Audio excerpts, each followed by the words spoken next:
Good evening. Tonight, we're tracing the complete history of tequila from the volcanic highlands of ancient Mesoamerica, where the Aztecs first fermented agave pulque around 1000 BCE, to the premium bottles that now grace bars from Mexico City to Manhattan. It's a story that spans 3,000 years, bridges two civilizations, and reveals how a sacred indigenous drink became one of the world's most recognized spirits. This is how conquest, adaptation, and volcanic soil transformed ritual fermentation into global phenomenon. If you enjoy these deep dives into history, hit that like button and subscribe. Drop a comment telling me where you're watching from and what time it is where you are. It's always fascinating to see who's joining us from around the world, late at night or early morning, for these journeys into the past. Phone face down, volume at a whisper. Let's go in. Born from fire, the agave's ancient origins. Long before humans walked the Americas, long before the first civilizations rose in Mesoamerica, the agave plant was already ancient. Its story begins not in thousands of years, but in millions. An evolutionary tale written in volcanic soil and desert survival. The agave genus emerged somewhere between 10 and 12 million years ago in what is now Mexico, evolving in response to the harsh conditions that defined the region's geography. The Mexican highlands are a landscape shaped by volcanism. The Trans-Mexican volcanic belt cuts across the country, creating a terrain of rich volcanic soil, dramatic elevation changes, and climatic extremes. These conditions, intense sun, irregular rainfall, thin atmosphere at high altitude, mineral-rich but often dry soil, would have killed most plants. Agave thrived. The plant's evolutionary adaptations are remarkable demonstrations of survival engineering. Agave developed thick, succulent leaves capable of storing water for months. It evolved CAM photosynthesis, crassulacean acid metabolism, a sophisticated process that allows the plant to open its pores at night to absorb carbon dioxide, then photosynthesize during the day, with pores closed to prevent water loss. This mechanism makes agave extraordinarily water efficient, capable of surviving in conditions where conventional plants would desiccate within weeks. The agave's life cycle is equally distinctive. Most agave species are monocarpic. They flower once, then die. But that flowering is deferred for years, sometimes decades. An agave plant will grow for 7, 10, 15, even 30 years, depending on species, building up massive stores of energy in its core. Then, in a final burst of reproductive effort, it sends up a towering flower stalk, sometimes reaching 20 feet or more, blooms spectacularly, produces seed, and dies. This life strategy, trading longevity for a single explosive reproductive event, suited Mesoamerican conditions perfectly. Over millions of years, agave diversified. The genus split into approximately 200 species, each adapting to specific ecological niches. Some species preferred higher elevations, others lower. Some thrived in rocky soil, others in valleys. Some developed massive plants with leaves 6 feet long. Others remained compact and low-growing. The genetic diversity of agave is staggering, representing millions of years of evolutionary experimentation. By the time humans arrived in the Americas, perhaps 15,000 to 20,000 years ago, agave was already a dominant feature of the Mexican landscape. The plant covered hillsides, filled valleys, defined ecosystems. The indigenous peoples who would eventually develop Mesoamerican civilization encountered agave as an established, ancient presence, a plant that had been perfecting survival in these lands for eons before humans existed. Discovery and dependence. Humans learned the agave's secrets. The relationship between humans and agave in Mesoamerica was not casual or accidental. It was profound, systematic, and absolutely fundamental to civilization's development in the region. Agave wasn't just a useful plant. It was a cornerstone of material culture, economy, nutrition, and spirituality.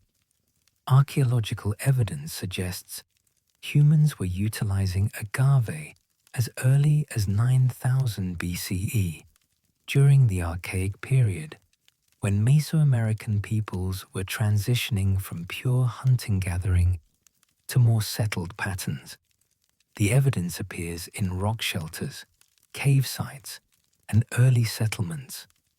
Agave fiber cordage, agave leaf fragments showing cut marks, cooking pits with charred agave remains. These ancient peoples had discovered that agave was useful in ways that went far beyond simple food. The fiber applications were crucial.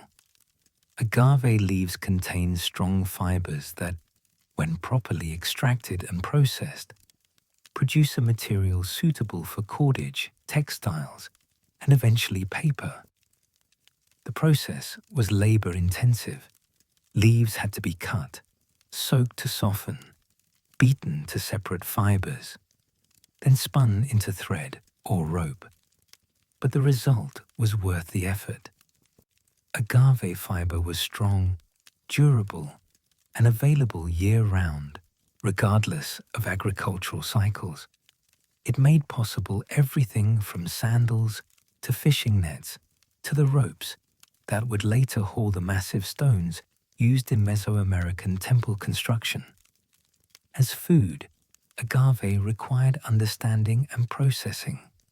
The leaves themselves are inedible, fibrous, and sometimes toxic. But the heart of the plant, the piña or core, where the agave stores its energy, becomes edible and nutritious when properly cooked. The cooking process is crucial. Raw agave core is hard, bitter, and difficult to digest.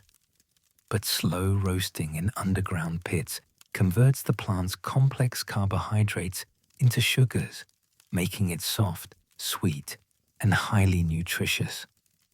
The pit roasting technique was sophisticated. A hole was dug, lined with stones filled with wood, and heated until the stones were radiating intense heat. Agave cores were placed on the hot stones, covered with agave leaves and earth, then left to cook slowly for 1 to 3 days. The result was a sweet, caramelized food that could be eaten immediately, dried for storage, or mashed into a paste.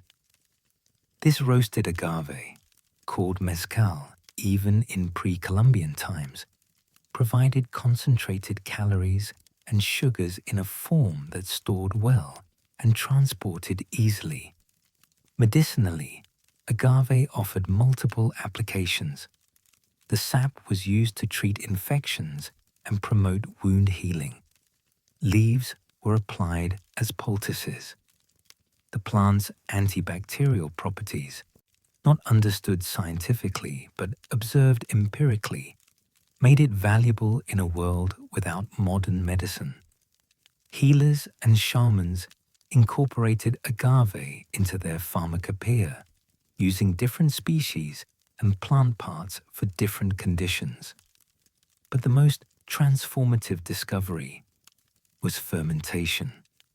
Someone, sometime, discovered that the aguamiel, the honey water that could be collected from agave, would ferment naturally into an intoxicating beverage. This discovery would change Mesoamerican civilization. Sacred sap, the Olmec origins of pulque. The Olmec civilization, flourishing along the Gulf Coast from roughly 1500 to 400 BCE, is considered Mesoamerica's mother culture. The civilization that established many of the patterns subsequent cultures would follow. Among the Olmec's many innovations and traditions, the production and consumption of pulque holds a crucial place. Archaeological evidence for Olmec pulque production comes from multiple sources. Ceramic vessels with residues showing chemical signatures consistent with fermented agave have been found at Olmec sites. Artistic depictions on pottery and stone carvings show figures that appear to be consuming fermented beverages from distinctive vessels. Stone tools suitable for scraping aguamiel from agave plants have been recovered from Olmec contexts. The evidence isn't definitive. Archaeology rarely is. But it's compelling enough that most scholars accept Olmec pulque production as established fact. The production process the Olmecs developed would remain essentially unchanged for millennia. The technique requires catching the agave plant at a precise moment, just before it sends up its flower stalk. At this point, the plant has accumulated maximum sugars in preparation for flowering. The tlachiquero, the pulque harvester, cuts out the emerging flower stalk and scrapes out the center of the plant, creating a cavity. The plant, programmed to flower, continues producing aguamiel to fuel the flower growth that will never occur. This aguamiel, literally honey water, wells up in the cavity and can be collected multiple times daily. Fresh aguamiel is sweet, clear, and non-alcoholic, essentially agave-flavored sugar water. But aguamiel is also unstable. Within hours of collection, natural yeasts and bacteria begin fermentation. Left in a container, aguamiel transforms into pulque within 24 to 72 hours, depending on temperature and conditions. The fermentation is wild, driven by whatever microorganisms are present in the environment, producing a complex beverage that is simultaneously alcoholic, slightly sour, and nutritious. Pulque is distinctive among fermented beverages. It's opaque white or slightly yellow, thick in consistency, and has a flavor profile unlike anything else. Earthy, slightly sour, faintly sweet, with a characteristic viscosity from the polysaccharides agave produces. The alcohol content is low, typically 4 to 8%, comparable to beer. But pulque is also highly nutritious, containing proteins, vitamins, and minerals that survive the fermentation process. In a civilization without milk-producing animals, pulque provided nutritional benefits that went beyond simple intoxication. For the Olmecs, pulque was almost certainly more than a beverage. It was a sacred substance. The effort required to produce it, the complexity of the process, the distinctive effects of consumption, all suggest pulque held ritual significance. Later, Mesoamerican cultures would develop elaborate mythologies around pulque, and these mythologies likely had Olmec precedents, though the details are lost to time. The Olmec civilization eventually declined, but their pulque tradition didn't. As Olmec culture fragmented and new civilizations rose in the central Mexican highlands, pulque production spread with them. By 200 BCE, pulque was being produced across much of Mesoamerica, setting the stage for its ultimate elaboration under the civilization that would take pulque culture to its highest expression, the Aztecs. The ships appeared on the horizon in 1519, their sails like enormous clouds against the Caribbean sky. Hernán Cortés and his expedition of roughly 600 men would irrevocably alter the course of Mesoamerican history, and in the process, transform the relationship between humans and agave in ways no one could have anticipated. Among the countless exchanges, violent, cultural, biological, that followed the Spanish arrival, was one that would eventually give birth to mezcal as we know it. The meeting of ancient agave fermentation with the technology of distillation. The encounter with pulque. When the Spanish first ventured inland from the coast, they encountered a civilization with sophisticated agricultural systems, monumental architecture, and complex religious traditions. They also discovered pulque, the fermented agave beverage that had sustained indigenous peoples for millennia. The conquistadors' initial reactions were mixed. Some found the milky, viscous liquid palatable. Others were repulsed by its sour, yeasty flavor and mucilaginous texture, but almost all recognized its importance to the people they sought to conquer. Cortés himself noted the prevalence of pulque consumption in his letters to the Spanish crown. He observed elaborate rituals surrounding its use, as well as its everyday consumption by commoners. The Spanish chroniclers who followed, Bernardino de Sahagún, Diego Durán, and others, documented in detail the role of pulque in Aztec society, from its mythological origins to the strict laws governing its consumption. What struck many observers was not just that indigenous peoples drank fermented beverages, but that they had developed intricate social codes around intoxication, limiting public drunkenness to certain age groups and ceremonial occasions. Yet this nuanced understanding would quickly give way to colonial prejudice.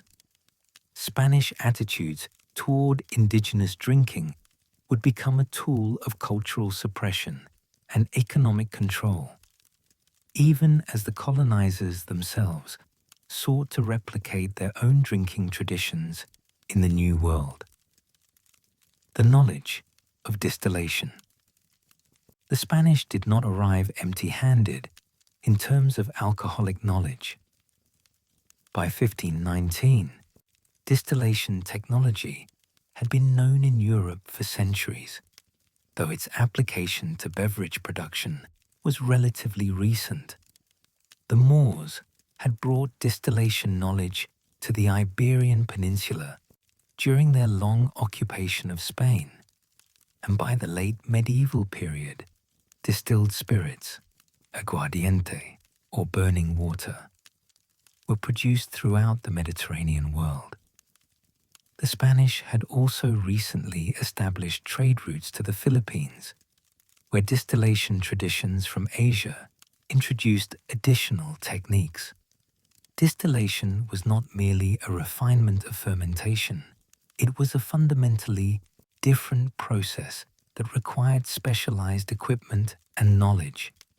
While fermentation occurs naturally when yeasts consume sugars in the presence of water, distillation concentrates alcohol by exploiting the different boiling points of water and ethanol. The basic technology, heating fermented liquid in a sealed vessel and collecting the vapor that condenses, could be adapted to nearly any fermented substance.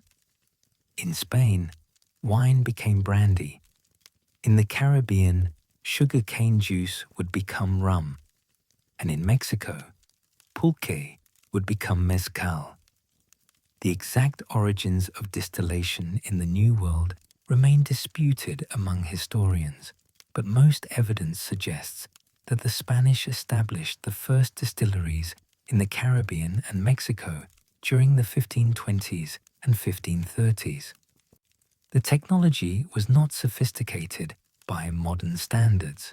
Early stills were crude affairs, often adapted from existing metalworking equipment, but it was effective enough to produce high-proof spirits. The birth of mezcal wine. The creation of the first distilled agave spirits appears to have been born of necessity rather than innovation.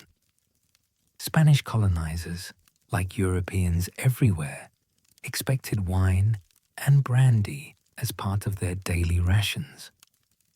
But transporting these beverages from Europe was expensive and unreliable. Bottles broke during the long Atlantic crossing. Wine spoiled in tropical heat, and supplies frequently ran short. The Spanish needed local alternatives. Initially, they attempted to produce wine from grapes in New Spain, with limited success. The climate and soil of much of Mexico were unsuitable for European varietals. They experimented with distilling sugarcane in coastal regions where it grew abundantly, creating aguardiente de caña. But in the highlands and arid regions of western Mexico, where agave flourished and indigenous peoples had centuries of experience fermenting it, a different solution presented itself. Sometime in the 1520s or 1530s, the historical record is frustratingly vague, Spanish settlers began distilling pulque, or fermented agave juice. The resulting spirit was harsh, potent, and bore little resemblance to the European brandies the colonizers knew. But it was alcoholic, it was strong, and most importantly, it could be produced locally with abundant raw materials and indigenous labor. The Spanish called it mezcal wine, adapting the Nahuatl word mexcali that referred to cooked agave. The name was somewhat misleading. It was neither mezcal in the modern sense nor wine, but it stuck. Where it all began. Pinpointing the exact birthplace of distilled mezcal is impossible with certainty, but historical evidence points to the western regions of New Spain, particularly present-day Colima and the areas that would become Jalisco. These regions had several factors in their favor: abundant wild and cultivated agave, established indigenous knowledge of agave fermentation, an early Spanish colonial presence with access to distillation equipment. Colima, on the Pacific coast, was one of the first regions to be colonized after the fall of Tenochtitlan. The Spanish established farms and small-scale manufacturing operations there, including facilities that may have housed the first agave distilleries. Jalisco's highlands, particularly around what is now Tequila and Amatitan, also showed early signs of distillation activity.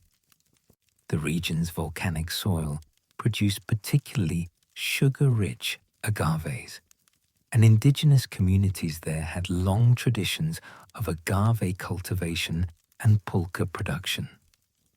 Archaeological evidence from these regions reveals the presence of early colonial stills and production facilities.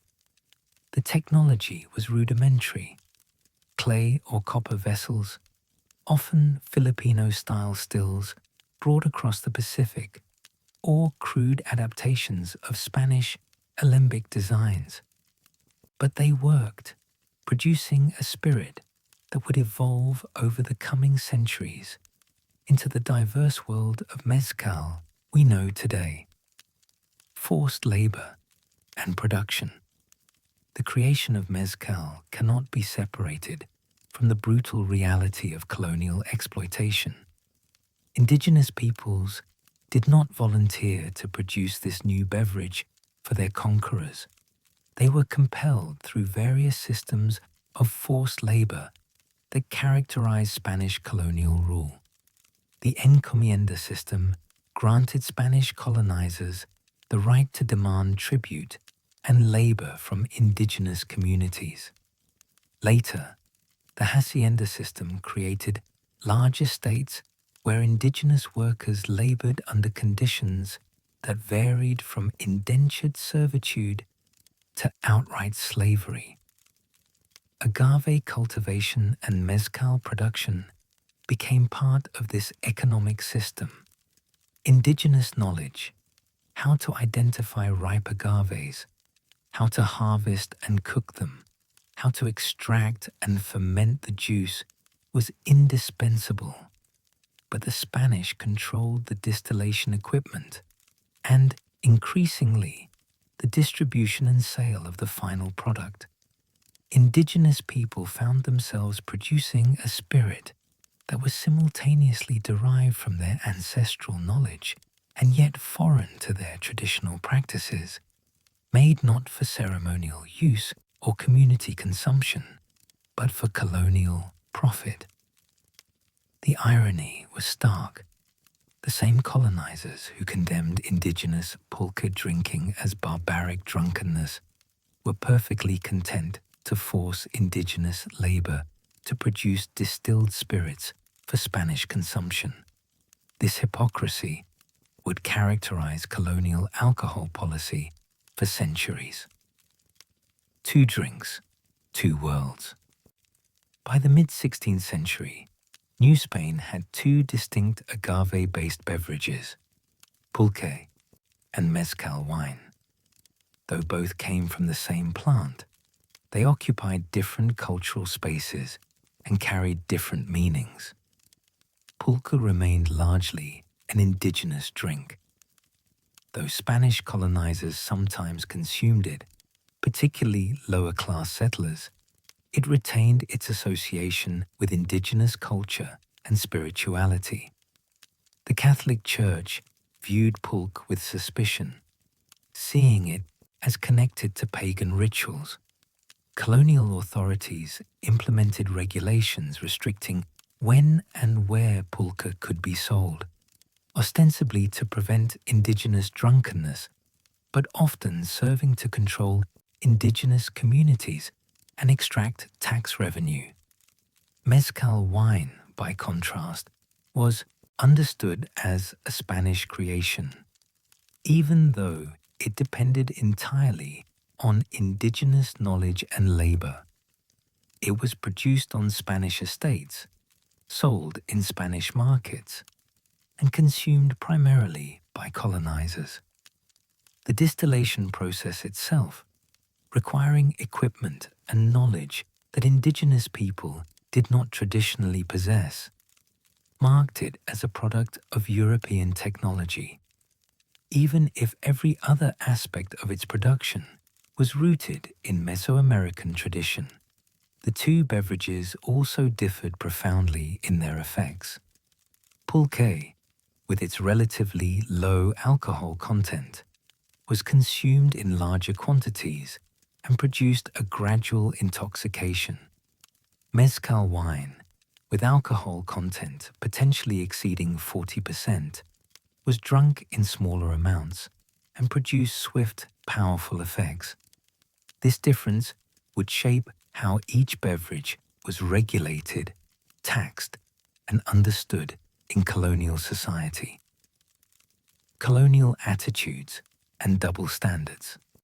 Spanish colonial authorities developed elaborate justifications for their alcohol policies, policies that reveal the deep contradictions of colonial rule. Indigenous pulque consumption was frequently characterized as excessive, immoral, and a sign of indigenous weakness. Colonial officials wrote extensively about indigenous drunkenness, portraying it as evidence that native peoples required Spanish supervision and Christian salvation. They implemented laws restricting pulque sales, prohibiting consumption during work hours, and punishing public intoxication. Yet these same authorities readily consumed distilled spirits themselves and profited from their production. Spanish colonizers drank mezcal wine, imported brandy and wine when available, and saw no contradiction between their own alcohol consumption and their condemnation of indigenous drinking. When indigenous people were caught drinking pulque outside sanctioned times, they faced punishment. When Spanish settlers drank to excess, it was a private matter. This double standard extended to production as well. The Spanish crown eventually began taxing mezcal production, recognizing it as a source of revenue. But indigenous producers who attempted to distill agave spirits without Spanish oversight could face severe penalties. The technology of distillation became a tool of colonial control, with the crown and colonial elites maintaining a near monopoly on legal distillation. The 17th century brought a slow, uneven stability to New Spain. The initial violence of conquest had subsided into the grinding routine of colonial administration. Indigenous populations, devastated by disease and displacement, began to stabilize at drastically reduced numbers. Spanish settlements expanded beyond the major cities into rural areas, establishing the haciendas and estates that would define the colonial economy. And everywhere that agave grew, from the Pacific coast to the Central Highlands to the southern valleys, mezcal production took root and began to diversify. What started as a crude Spanish substitute for imported brandy was becoming something more complex, a family of regional spirits, each shaped by local geography, indigenous knowledge, and the particular species of agave that thrived in different environments. The story of mezcal in this period is not a single narrative, but many parallel ones, unfolding across the vast expanse of New Spain as different communities developed their own relationships with distilled agave spirits. The geography of agave. New Spain's remarkable geographic diversity created ideal conditions for agave cultivation across a wide range of climates and elevations.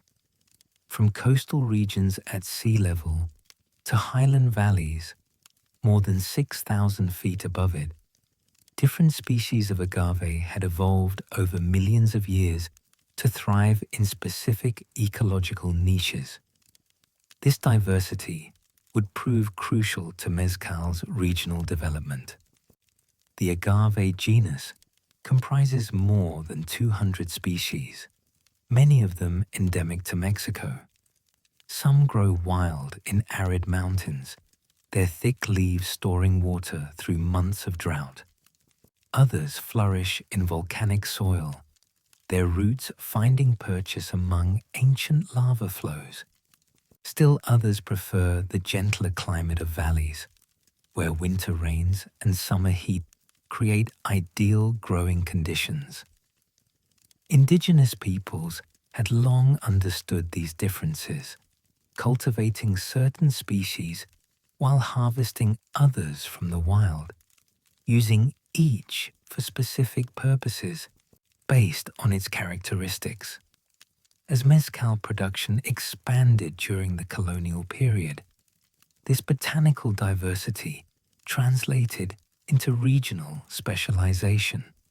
Producers discovered that different agave species yielded spirits with distinct flavors, aromas, and textures. The species that grew readily in one region might be entirely absent from another, just a few hundred miles away. Climate, soil composition, elevation, and rainfall patterns all influenced which agaves could be cultivated successfully, and therefore what kind of mezcal could be produced. This geographic determinism meant that mezcal production naturally fragmented into regional traditions. There was no single mezcal in colonial New Spain, but rather dozens of local variants, each reflecting its specific terroir and the preferences of its producers. Oaxaca's mezcal tradition. In the southern valleys and highlands of Oaxaca, mezcal production developed characteristics that would eventually make the region synonymous with the spirit. The area's complex topography created numerous microclimates, each supporting different agave species. But one variety in particular became central to Oaxacan production: Agave angustifolia, known locally as espadín for its sword-like leaves. Espadín thrived in Oaxaca's valleys, growing reliably at elevations between 3,000 and 6,000 feet. It matured relatively quickly compared to other species, 7 to 9 years versus 12 or 15 for some wild varieties. Its high sugar content made it efficient for mezcal production, yielding more spirit per plant. And perhaps most importantly, it could be cultivated, allowing producers to establish dedicated agave fields rather than relying solely on wild harvests. Oaxacan producers developed techniques that would become hallmarks of traditional mezcal production. They roasted agave hearts in earthen pit ovens lined with volcanic rock, a method that imparted distinctive smoky flavors to the final spirit. They crushed the cooked agave using stone wheels drawn by horses or mules, a laborious but effective process. They fermented the agave juice in wooden vats or animal hides, relying on wild yeasts from the environment, and they distilled in small clay or copper stills, often producing only a few liters at a time. These techniques were not unique to Oaxaca. Similar methods emerged in other regions, but they became particularly refined there, passed down through generations of producers who developed an intimate knowledge of their craft. Indigenous communities maintained much of this knowledge, even as Spanish colonial authorities controlled formal production and sale. The result was a mezcal tradition deeply embedded in Oaxacan culture, connected to specific places and communities. Each valley developed its own reputation. Certain villages became known for particularly skilled producers. Families guarded their production methods, creating continuity across generations. By the 18th century, Oaxaca had established itself as a center of mezcal production, a reputation it maintains to this day. Jalisco's volcanic advantage.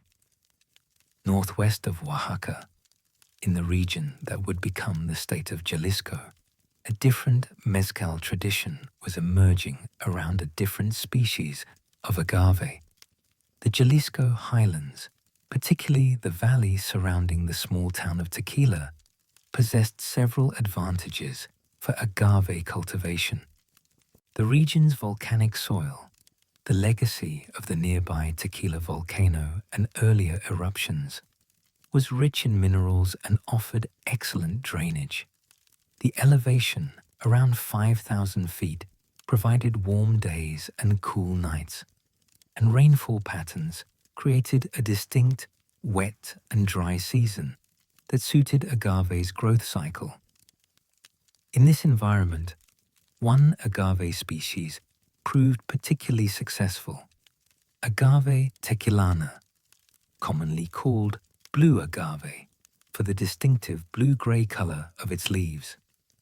Blue agave was not as widespread as espadín, being native primarily to this region of western Mexico. But in Jalisco's volcanic soil, it flourished. The plants grew large, with mature specimens weighing several hundred pounds.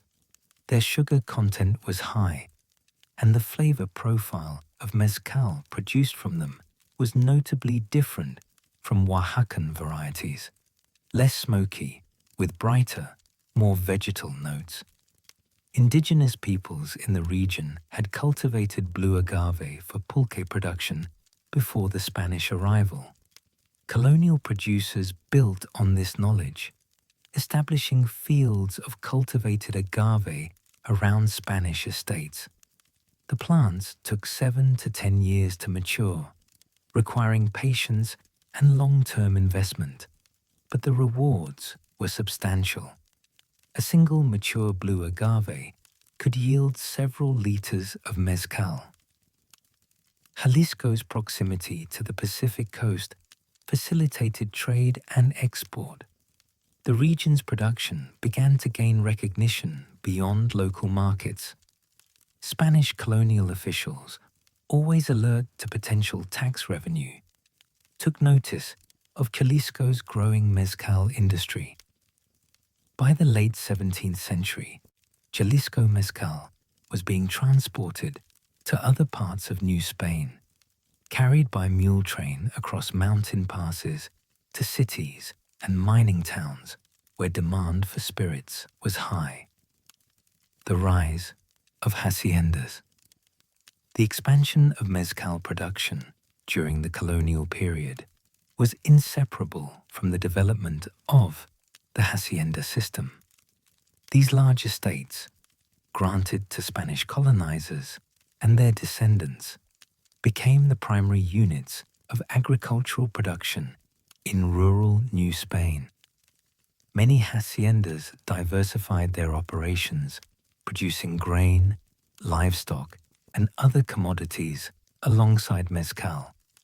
The most successful became self-contained communities with their own chapels, workshops, and worker housing. Agave cultivation fit naturally into the hacienda economy. The plants required minimal maintenance once established. No irrigation in most regions, little protection from pests or weather. They could grow on marginal land, unsuitable for other crops, and they provided a high-value product that could be stored and transported more easily than perishable agricultural goods. Hacienda owners invested in the infrastructure needed for mezcal production: roasting pits, crushing equipment, fermentation vats, and distillation stills. Some hired skilled producers to oversee operations. Others relied on indigenous workers who brought traditional knowledge to the process. The largest haciendas produced mezcal on an industrial scale for the time, with multiple stills operating continuously during the production season. Labor on these estates remained exploitative. Indigenous workers, whether through debt peonage, forced tribute, or other coercive arrangements, provided the physical labor that made production possible. They planted agave, tended fields for years as the plants matured, harvested the ripe hearts, processed and distilled them. The profits flowed to hacienda owners, while workers received minimal compensation. Yet these same workers often maintained traditional knowledge and techniques that owners depended upon, creating a complex relationship where economic exploitation coexisted with technical dependence. Taxes and colonial control. As mezcal production grew, it attracted the attention of colonial authorities seeking revenue. The Spanish crown had long taxed alcohol production in Europe, and it saw no reason to exempt New World spirits. Beginning in the early 17th century, various taxes and regulations were imposed on mezcal production and sale. The specific taxes varied over time and by region, but they generally fell into several categories. Production taxes required distillers to pay a fee for the right to operate stills. Sales taxes added a percentage to the price of spirits sold in markets or taverns. Transport taxes were collected at checkpoints when mezcal moved between jurisdictions, and special levies might be imposed to fund particular colonial projects or military campaigns. These taxes created a bureaucratic apparatus around mezcal production. Colonial officials issued licenses, inspected production facilities, and attempted to track sales. In practice, enforcement was inconsistent. Remote haciendas might operate with little oversight, while producers near colonial cities faced regular inspection. The result was a pattern common throughout colonial administration: extensive regulations that were partially followed, intermittently enforced, and frequently evaded. The taxation system also created distinctions between legal and illegal production. Licensed distillers operating on established haciendas could produce mezcal openly. Unlicensed producers, often indigenous communities making mezcal for local consumption, operated in a legal gray area. Tolerated when authorities chose not to enforce regulations, but vulnerable to prosecution when officials needed to demonstrate control or collect fines. Colonial regulations sometimes attempted to restrict production altogether, particularly during periods when the Crown worried about competition with imported Spanish spirits. These restrictions were rarely effective. The combination of strong local demand, profitable returns, and difficult enforcement meant that mezcal production continued even when officially discouraged. The Church's contradictory role. The Catholic Church occupied an ambiguous position in colonial mezcal production, simultaneously condemning and participating in the industry. On one hand, church officials frequently criticized indigenous drinking, portraying it as sinful and incompatible with Christian virtue.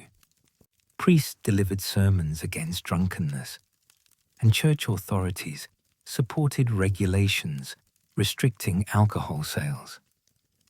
The association between pulque and pre-Christian religious practices made fermented agave beverages particularly suspect in clerical eyes. On the other hand, many church institutions actively participated in mezcal production. Monasteries and convents owned rural estates where agave was cultivated and distilled. The income from mezcal sales helped fund church operations, from the maintenance of buildings to charitable activities. Some religious orders became known as skilled producers, their mezcal commanding premium prices. This contradiction was rationalized through familiar colonial logic. When indigenous people drank, It was excess and sin. When Spanish colonizers or the church produced and sold spirits, it was legitimate commerce. When mezcal was consumed in indigenous ceremonies, it perpetuated pagan practices. When served at Spanish social gatherings or sold to fund church activities, it was simply a commodity. In 1758, José Antonio de Cuervo received something that would change the trajectory of distilled agave spirits, a land grant from the Spanish crown. The grant consisted of nearly 3,000 hectares of land in the Jalisco Valley, specifically designated for the cultivation of agave. This was not merely a transfer of property, but a recognition that agave cultivation had become important enough to warrant official encouragement. What Cuervo did with that land, and what his descendants would build upon it, would help transform a regional mezcal into a distinct category of spirits known around the world. The story of tequila's emergence as something separate from mezcal is one of geography, entrepreneurship, technical refinement, and marketing. It involved the identification of a particular agave variety as superior, the development of production methods that distinguished Jalisco spirits from those of other regions, and the cultivation of regional pride that insisted on tequila's uniqueness. By the mid-19th century, this campaign had largely succeeded within Mexico, even if international recognition still lay decades in the future. The Cuervo Grant and its significance. José Antonio de Cuervo was not the first person to produce mezcal in the Tequila Valley. By 1758, production had been ongoing for more than 2 centuries, with numerous small producers and haciendas distilling agave spirits. What made Cuervo's land grant significant was its scale and specificity. The Spanish colonial authorities were explicitly encouraging large-scale agave cultivation, recognizing it as a valuable economic activity worthy of official support. Cuervo's land was well situated in the heart of what would become tequila's prime growing region. The volcanic soil provided excellent drainage and mineral content. The elevation, around 5,000 feet, created ideal temperature variations, and water sources were sufficient for processing without being so abundant that they encouraged less suitable crops. Cuervo began planting agave systematically, creating fields that would take years to mature, but promised substantial returns. For nearly 4 decades, the Cuervo family cultivated agave and likely produced mezcal on a small scale, though records from this period are frustratingly sparse. The real transformation came in 1795, when José María Guadalupe de Cuervo, José Antonio's descendant, received official permission from the Spanish crown to establish a commercial distillery. This license, granted by King Carlos IV himself, marked the first legally sanctioned tequila distillery, though whether it was truly the first in actual practice remains debatable. What the 1795 license represented was legitimacy. Cuervo could now produce and sell mezcal openly, without concerns about operating outside official channels. The family could invest in infrastructure, knowing their operation had royal approval, and they could advertise their spirits as coming from a crown-licensed distillery, a mark of quality in a market flooded with products of varying consistency. The Cuervo operation began modestly, but grew steadily. The family refined their production methods, experimenting with different techniques for cooking, fermenting, and distilling blue agave. They established relationships with other agave cultivators in the region, purchasing ripe plants to supplement their own harvests, and they built distribution networks, moving their mezcal to markets throughout central Mexico. The terroir of tequila geography is destiny in spirits production, and nowhere is this more evident than in tequila's homeland. The region around the town of Tequila possesses a combination of environmental factors that proved ideal for cultivating blue agave and producing distinctive spirits from it. The volcanic soil is perhaps the most crucial element. Ancient eruptions from the Tequila volcano and other nearby peaks covered the valley with mineral-rich volcanic ash and rock. This soil offers exceptional drainage, critical for agave, which cannot tolerate waterlogged roots. The minerals, particularly iron oxide compounds, that give the soil its distinctive red color in many areas, contribute trace elements that affect agave's growth and sugar composition. Altitude plays an equally important role. At roughly 5,000 feet above sea level, the region experiences significant temperature variation between day and night. Warm days promote photosynthesis and growth, while cool nights slow the plant's metabolism, allowing it to concentrate sugars rather than burning them for energy. This daily cycle, repeated across 7 to 10 years of maturation, helps blue agave develop the high sugar content that makes it ideal for distillation. Climate patterns complete the environmental picture. The region has distinct wet and dry seasons. Summer monsoons provide sufficient rainfall for agave to thrive without irrigation, while the dry winter months stress the plants in ways that paradoxically improve their quality. The occasional frost, rare but not unknown at this elevation, forces agave to develop protective compounds that eventually contribute complexity to the distilled spirit. These environmental factors existed throughout the broader Jalisco highlands, but the area immediately around Tequila represented an optimal combination.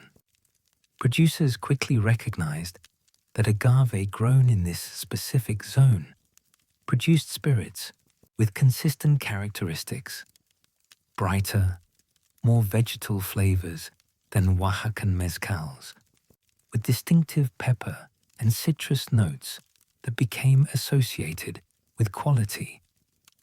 Blue agave ascendant. While dozens of agave species could be distilled into mezcal, producers in the tequila region increasingly focused on one, Agave tequilana Weber, known as blue agave for the distinctive coloring of its leaves. This focus was not accidental, but reflected the plant's particular advantages for commercial production. Blue agave grew larger than many other species, with mature plants often exceeding 200 pounds. This meant more fermentable material per plant, improving production efficiency. The plant's growth was relatively predictable, 7 to 10 years from planting to harvest in ideal conditions, allowing producers to plan cultivation schedules. And crucially, blue agave's sugar content was exceptional, typically higher than espadín or other commonly used species. The flavor profile of spirits produced from blue agave also distinguished them. Where other agaves might produce smoky, earthy, or intensely mineral flavors, blue agave yielded something different: bright vegetal notes, hints of pepper and citrus, and a distinctive sweetness that persisted even after distillation. These flavors appealed to both local consumers and the growing urban markets in cities like Guadalajara and Mexico City. Blue agave also proved amenable to cultivation. While some agave species resisted domestication or grew inconsistently in farmed conditions, blue agave adapted well to systematic agriculture. Producers learned to propagate it from the hijuelos, small offshoots that grew at the base of mature plants, creating genetically identical populations with predictable characteristics. This reliability was essential for commercial operations that needed consistent raw materials. By the early 19th century, blue agave dominated cultivation in the tequila region. Other species might still be used by small producers or in outlying areas, but serious commercial operations focused almost exclusively on blue agave. This monoculture would eventually create vulnerabilities, but in the short term, it allowed producers to refine their techniques around a single, well-understood plant. Technical refinements. As production in the tequila region matured, producers developed technical refinements that distinguished their spirits from mezcal produced elsewhere. These innovations were partly driven by the characteristics of blue agave itself, and partly by the competitive desire to create a superior product. One key difference involved cooking methods. While Oaxacan mezcal producers continued using earthen pit ovens that imparted smoky flavors, many tequila producers moved toward above-ground hornos, stone or brick ovens that cooked agave more gently. These hornos still used wood fire, but the agave hearts were separated from direct contact with smoke, resulting in cleaner, less smoky flavors that highlighted the plant's natural characteristics. Fermentation techniques also evolved. Producers experimented with different vessel materials and sizes, with fermentation times and temperatures, with the addition of pulque or other substances to encourage or control yeast activity. Some discovered that wooden fermentation vats imparted subtle flavors, while others preferred the neutral character of stone or clay. Through trial and error, they developed fermentation protocols optimized for blue agave's particular sugar composition. Distillation equipment improved as well. Early stills had been crude adaptations of Spanish or Filipino designs. By the early 19th century, tequila producers were commissioning custom stills, often made of copper, designed specifically for agave spirits. These stills allowed better control over distillation temperature and vapor collection, producing more consistent spirits with fewer undesirable compounds. Perhaps most importantly, producers began paying closer attention to which parts of the distillation run to keep. Every distillation produces three fractions: the heads, high in volatile alcohols and unpleasant flavors; the hearts, the desirable middle portion; and the tails, containing heavier compounds and off flavors. Skilled producers learned to identify precisely when the hearts began and ended, discarding or redistilling the heads and tails. This cutting required experience and attention, but dramatically improved quality. These refinements were not instantaneous innovations, but gradual improvements accumulated over decades. Knowledge passed from master distillers to apprentices. with each generation building on the previous one's expertise. By the mid-19th century, the best tequila producers had developed a sophisticated understanding of how to transform blue agave into exceptional spirits. The second half of the 19th century brought transformative change to Mexico, and tequila production evolved alongside the nation itself. This was the age of steam power, railroad expansion, and scientific rationalization, forces that were reshaping industries worldwide. In the Jalisco highlands, these modern currents met ancient traditions of agave cultivation and distillation, creating tension between efficiency and heritage, between standardization and craft. The industrialization of tequila was neither sudden nor complete. Traditional methods persisted alongside new technologies, sometimes within the same distillery. But by century's end, the industry had been fundamentally altered.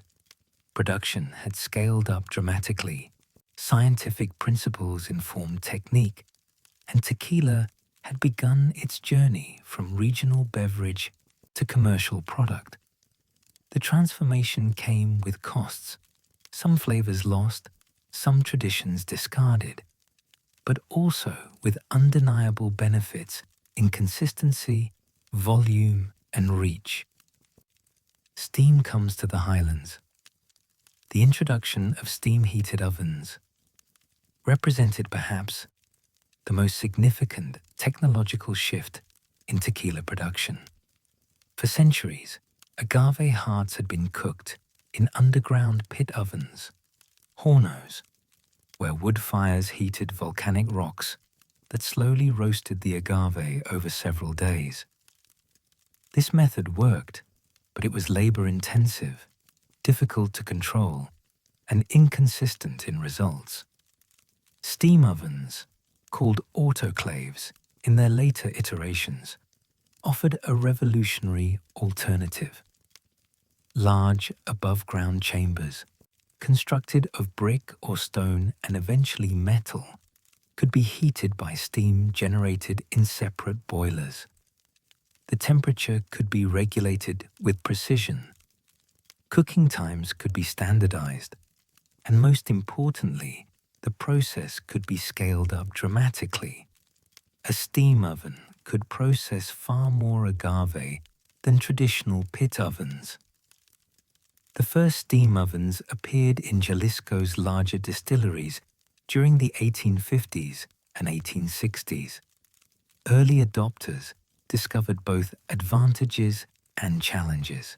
The ovens cooked agave more quickly and uniformly, reducing the risk of burning some hearts while leaving others undercooked. They eliminated the smoky flavors that pit ovens imparted, an advantage for producers seeking the clean, bright profile that was becoming tequila's signature. And they allowed year-round production at scales that traditional methods could never match. However, the transition was not universally celebrated. Some producers and consumers felt that steam cooking sacrificed complexity for consistency. The subtle caramelization that occurred during slow pit roasting created flavor compounds that faster steam cooking never developed. The direct contact with fire and stone contributed mineral notes that steam ovens could not replicate. Traditionalists argued that these elements were essential to authentic mezcal character. The debate between tradition and efficiency would continue for decades, indeed persists to this day. But the economic advantages of steam ovens proved overwhelming for commercial producers. By the 1880s, every major distillery had installed them, even if some also maintained traditional hornos for special productions or simply out of respect for heritage. mechanizing the crush.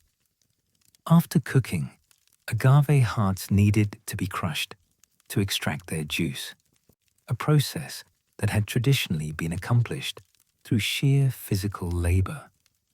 Workers used axes and mallets to break apart the fibrous cooked agave, a back-breaking task that produced inconsistent results. Some distilleries employed primitive wooden presses, but these were inefficient and limited in capacity. The introduction of Tahona wheels revolutionized this stage of production. These massive circular stones, typically weighing several tons, were carved from volcanic rock and mounted to roll in a circular pit. A draft animal, usually a horse or mule, walked in circles, pulling the Tahona around and around, crushing the agave beneath its weight. The crushed agave and expressed juice collected in the pit, ready for fermentation. Tahonas were not entirely new. Similar technology had been used in various agricultural applications for centuries, but their systematic adoption by tequila producers during the mid-19th century represented a significant advance. A single Tahona could process in hours what would have taken workers days to crush by hand. The crushing was more thorough, extracting more juice and breaking down the agave fibers more completely. And the process was continuous. Workers simply added more cooked agave as the Tahona completed each circuit.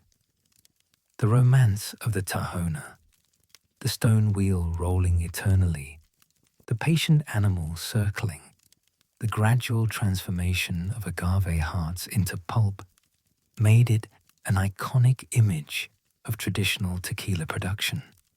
Even as later innovations would introduce more efficient crushing methods, the Tahona endured as a symbol of craftsmanship and connection to heritage. By the 1870s, larger distilleries operated multiple Tahonas simultaneously, creating a rhythm of production that could handle the increased volume made possible by steam ovens. The mechanization was still powered by animal labor rather than engines, maintaining a link to pre-industrial methods even as the overall scale of production became decidedly industrial. Understanding fermentation. The 19th century witnessed dramatic advances in scientific understanding of fermentation, transformations that would eventually influence tequila production. Louis Pasteur's work in the 1860s demonstrated that fermentation was caused by living microorganisms, yeasts, rather than spontaneous chemical reactions.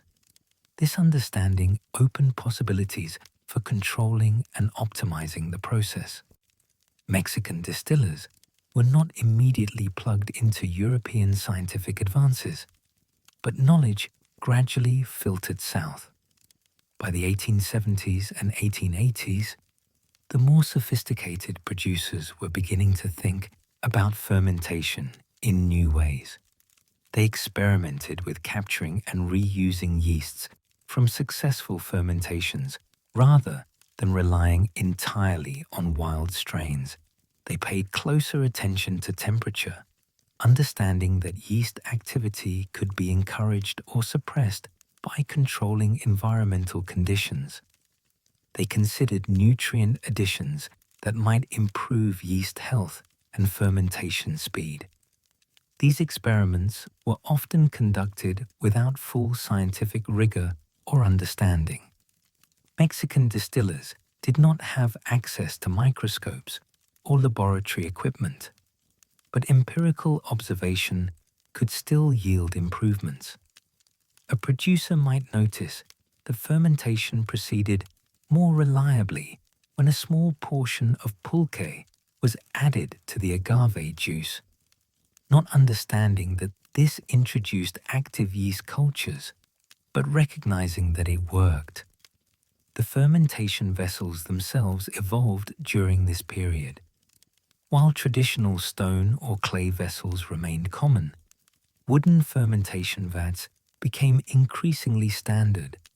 These were easier to construct at larger sizes, could be repaired when damaged, and seemed to contribute beneficial flavors, likely from microorganisms living in the wood grain. Distilleries installed dozens of these vats, allowing them to maintain multiple fermentation batches at different stages. Temperature control remained rudimentary, but improved. Distilleries were constructed with thick walls for insulation, with ventilation systems to dissipate heat during fermentation's exothermic reactions, and with shading to protect vats from direct sun. These simple measures helped maintain more consistent conditions, reducing the batch-to-batch variation that had plagued earlier production. The Sauza vision. In 1873, Don Cenobio Sauza purchased a distillery in the town of Tequila and renamed it La Perseverancia, Perseverance. The name would prove apt. Sauza brought to tequila production a combination of technical knowledge, business acumen, and visionary ambition that would reshape the industry. Sauza had worked in agave cultivation and distillation for years before establishing his own operation, absorbing knowledge from various producers. But he was not content to simply replicate existing methods. He believed that systematic improvement was possible, that tequila could be both more consistent and more profitable if produced according to rational principles.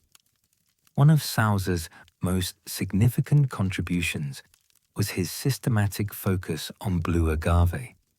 While producers had been preferentially cultivating blue agave for decades, Sauza took this further, attempting to standardize the variety. He observed that blue agave plants showed considerable variation in size, sugar content, and maturation time. Through careful selection of propagation stock, choosing hijuelos from the most productive plants, he worked to develop more uniform populations. This was plant breeding in its most basic form, accomplished without understanding of genetics, but through patient observation and selection. Over time, Sauza's fields began producing more consistent agaves. The plants matured at more predictable intervals. The sugar content became more reliable. These improvements translated directly into better production planning and more consistent spirits. Sauza also invested heavily in infrastructure. He installed the latest steam ovens and multiple tahonas. He expanded fermentation capacity with dozens of wooden vats. He acquired copper stills designed specifically for tequila production, with improved condensation systems and better temperature control. And crucially, he hired and trained skilled workers, understanding that equipment alone was insufficient. Knowledge and technique were equally essential. Perhaps most importantly, Sauza thought beyond Jalisco's borders. He recognized that tequila's future depended on reaching larger markets. He established distribution networks extending to Mexico City and other urban centers.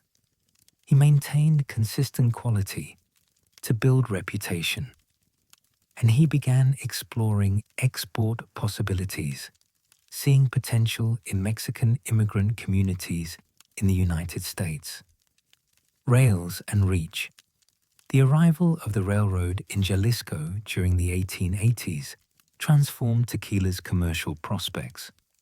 Previously, transporting spirits beyond regional markets had been difficult and expensive. Wooden barrels or clay containers traveled by mule train across rough mountain roads, braking frequently and making long-distance trade barely profitable. The railroad changed everything. The Mexican Central Railway reached Guadalajara in 1888, connecting Jalisco's capital to Mexico City and, eventually, to the US border. Branch lines extended throughout the region, including to areas near the town of Tequila. Suddenly, producers could ship large volumes reliably and economically. A journey that had taken weeks by mule train now required days by rail. Breakage decreased dramatically. Costs per unit fell significantly. The railroad's impact extended beyond transportation. It facilitated the movement of equipment and supplies into Jalisco, allowing producers to import better stills, tools, and materials. It brought investors and buyers who could now reach the region easily, and it connected tequila producers to national and international markets in ways that had been impossible before. Production volumes increased to meet the new market opportunities. Distilleries that had produced perhaps a few thousand liters annually began producing tens of thousands. The railroad enabled economies of scale that justified continued investment in mechanization and modernization. And the competitive pressure of larger markets encouraged quality improvements. Reputation mattered more when customers could choose between multiple producers. The railroad also brought cultural exchange. Ideas, techniques, and influences flowed along the rails in both directions. Tequila producers became aware of spirits production methods in other regions and countries. They learned about bourbon aging in charred oak barrels, about cognac's carefully controlled appellations, about Scotch whiskey's regional variations. These influences would shape tequila's development in the coming century. The second half of the 19th century brought transformative change to Mexico, and tequila production evolved alongside the nation itself. This was the age of steam power, railroad expansion, and scientific rationalization, forces that were reshaping industries worldwide. In the Jalisco highlands, these modern currents met ancient traditions of agave cultivation and distillation, creating tension between efficiency and heritage, between standardization and craft. The industrialization of tequila was neither sudden nor complete. Traditional methods persisted alongside new technologies, sometimes within the same distillery. But by century's end, the industry had been fundamentally altered. Production had scaled up dramatically, scientific principles informed technique, and tequila had begun its journey from regional beverage to commercial product. The transformation came with costs, some flavors lost, some traditions discarded, but also with undeniable benefits in consistency, volume, and reach. Steam comes to the highlands. The introduction of steam-heated ovens represented perhaps the most significant technological shift in tequila production. For centuries, agave hearts had been cooked in underground pit ovens, hornos, where wood fires heated volcanic rocks that slowly roasted the agave over several days. This method worked, but it was labor-intensive, difficult to control, and inconsistent in results. Steam ovens, called autoclaves, in their later iterations, offered a revolutionary alternative. Large above-ground chambers, constructed of brick or stone and eventually metal, could be heated by steam generated in separate boilers. The temperature could be regulated with precision. Cooking times could be standardized. And most importantly, the process could be scaled up dramatically. A steam oven could process far more agave than traditional pit ovens. The first steam ovens appeared in Jalisco's larger distilleries during the 1850s and 1860s. Early adopters discovered both advantages and challenges. The ovens cooked agave more quickly and uniformly, reducing the risk of burning some hearts while leaving others undercooked. They eliminated the smoky flavors that pit ovens imparted, an advantage for producers seeking the clean, bright profile that was becoming tequila's signature. And they allowed year-round production at scales that traditional methods could never match. However, the transition was not universally celebrated. Some producers and consumers felt that steam cooking sacrificed complexity for consistency. The subtle caramelization that occurred during slow pit roasting created flavor compounds that faster steam cooking never developed. The direct contact with fire and stone contributed mineral notes that steam ovens could not replicate. Traditionalists argued that these elements were essential to authentic mezcal character. The debate between tradition and efficiency would continue for decades, indeed persists to this day. But the economic advantages of steam ovens proved overwhelming for commercial producers.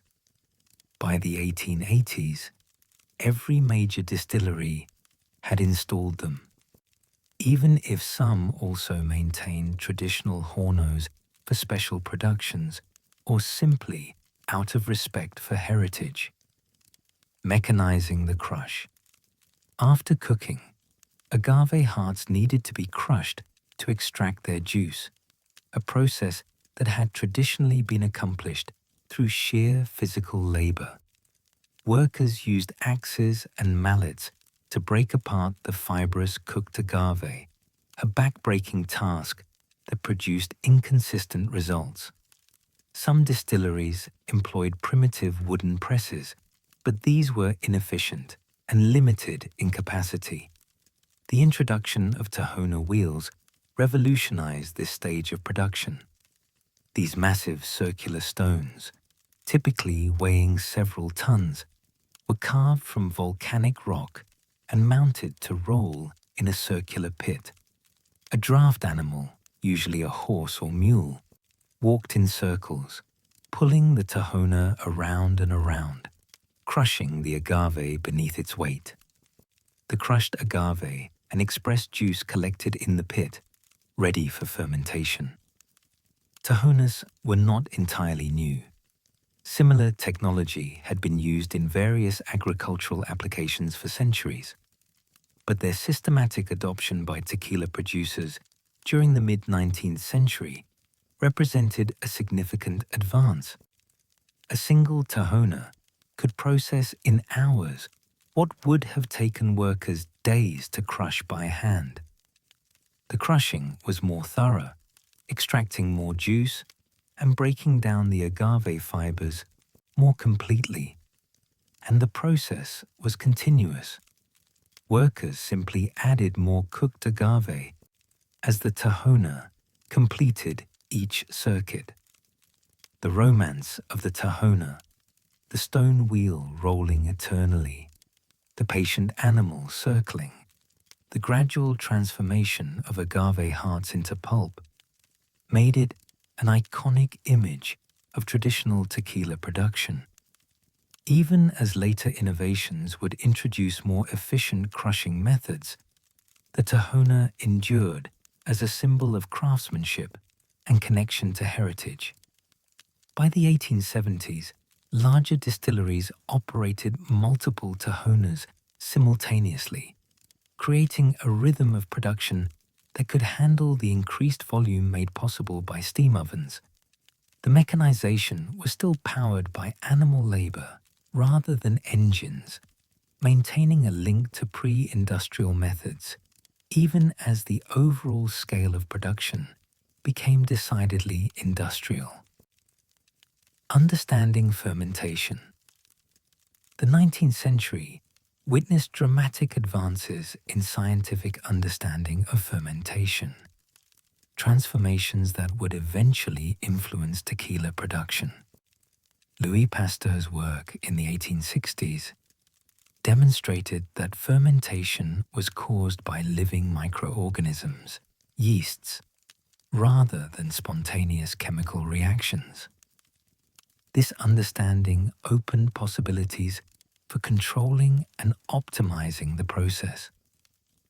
Mexican distillers were not immediately plugged into European scientific advances, but knowledge gradually filtered south.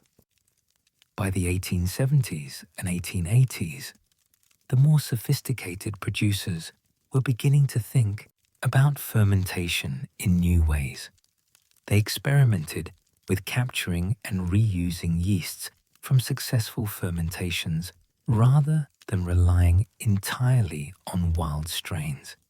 They paid closer attention to temperature, understanding that yeast activity could be encouraged or suppressed by controlling environmental conditions. They considered nutrient additions that might improve yeast health and fermentation speed.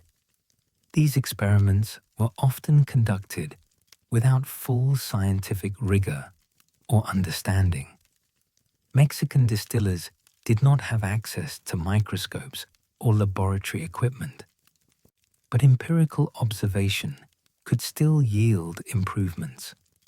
A producer might notice that fermentation proceeded more reliably when a small portion of pulque was added to the agave juice, not understanding that this introduced active yeast cultures, but recognizing that it worked.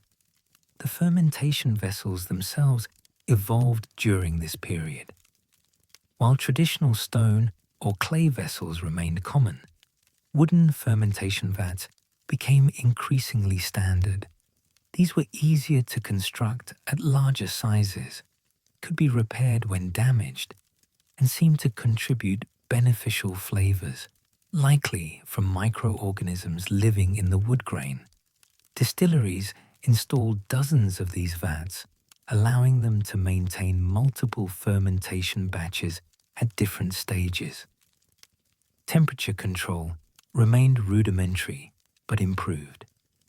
Distilleries were constructed with thick walls for insulation, with ventilation systems to dissipate heat during fermentation's exothermic reactions, and with shading to protect vats from direct sun.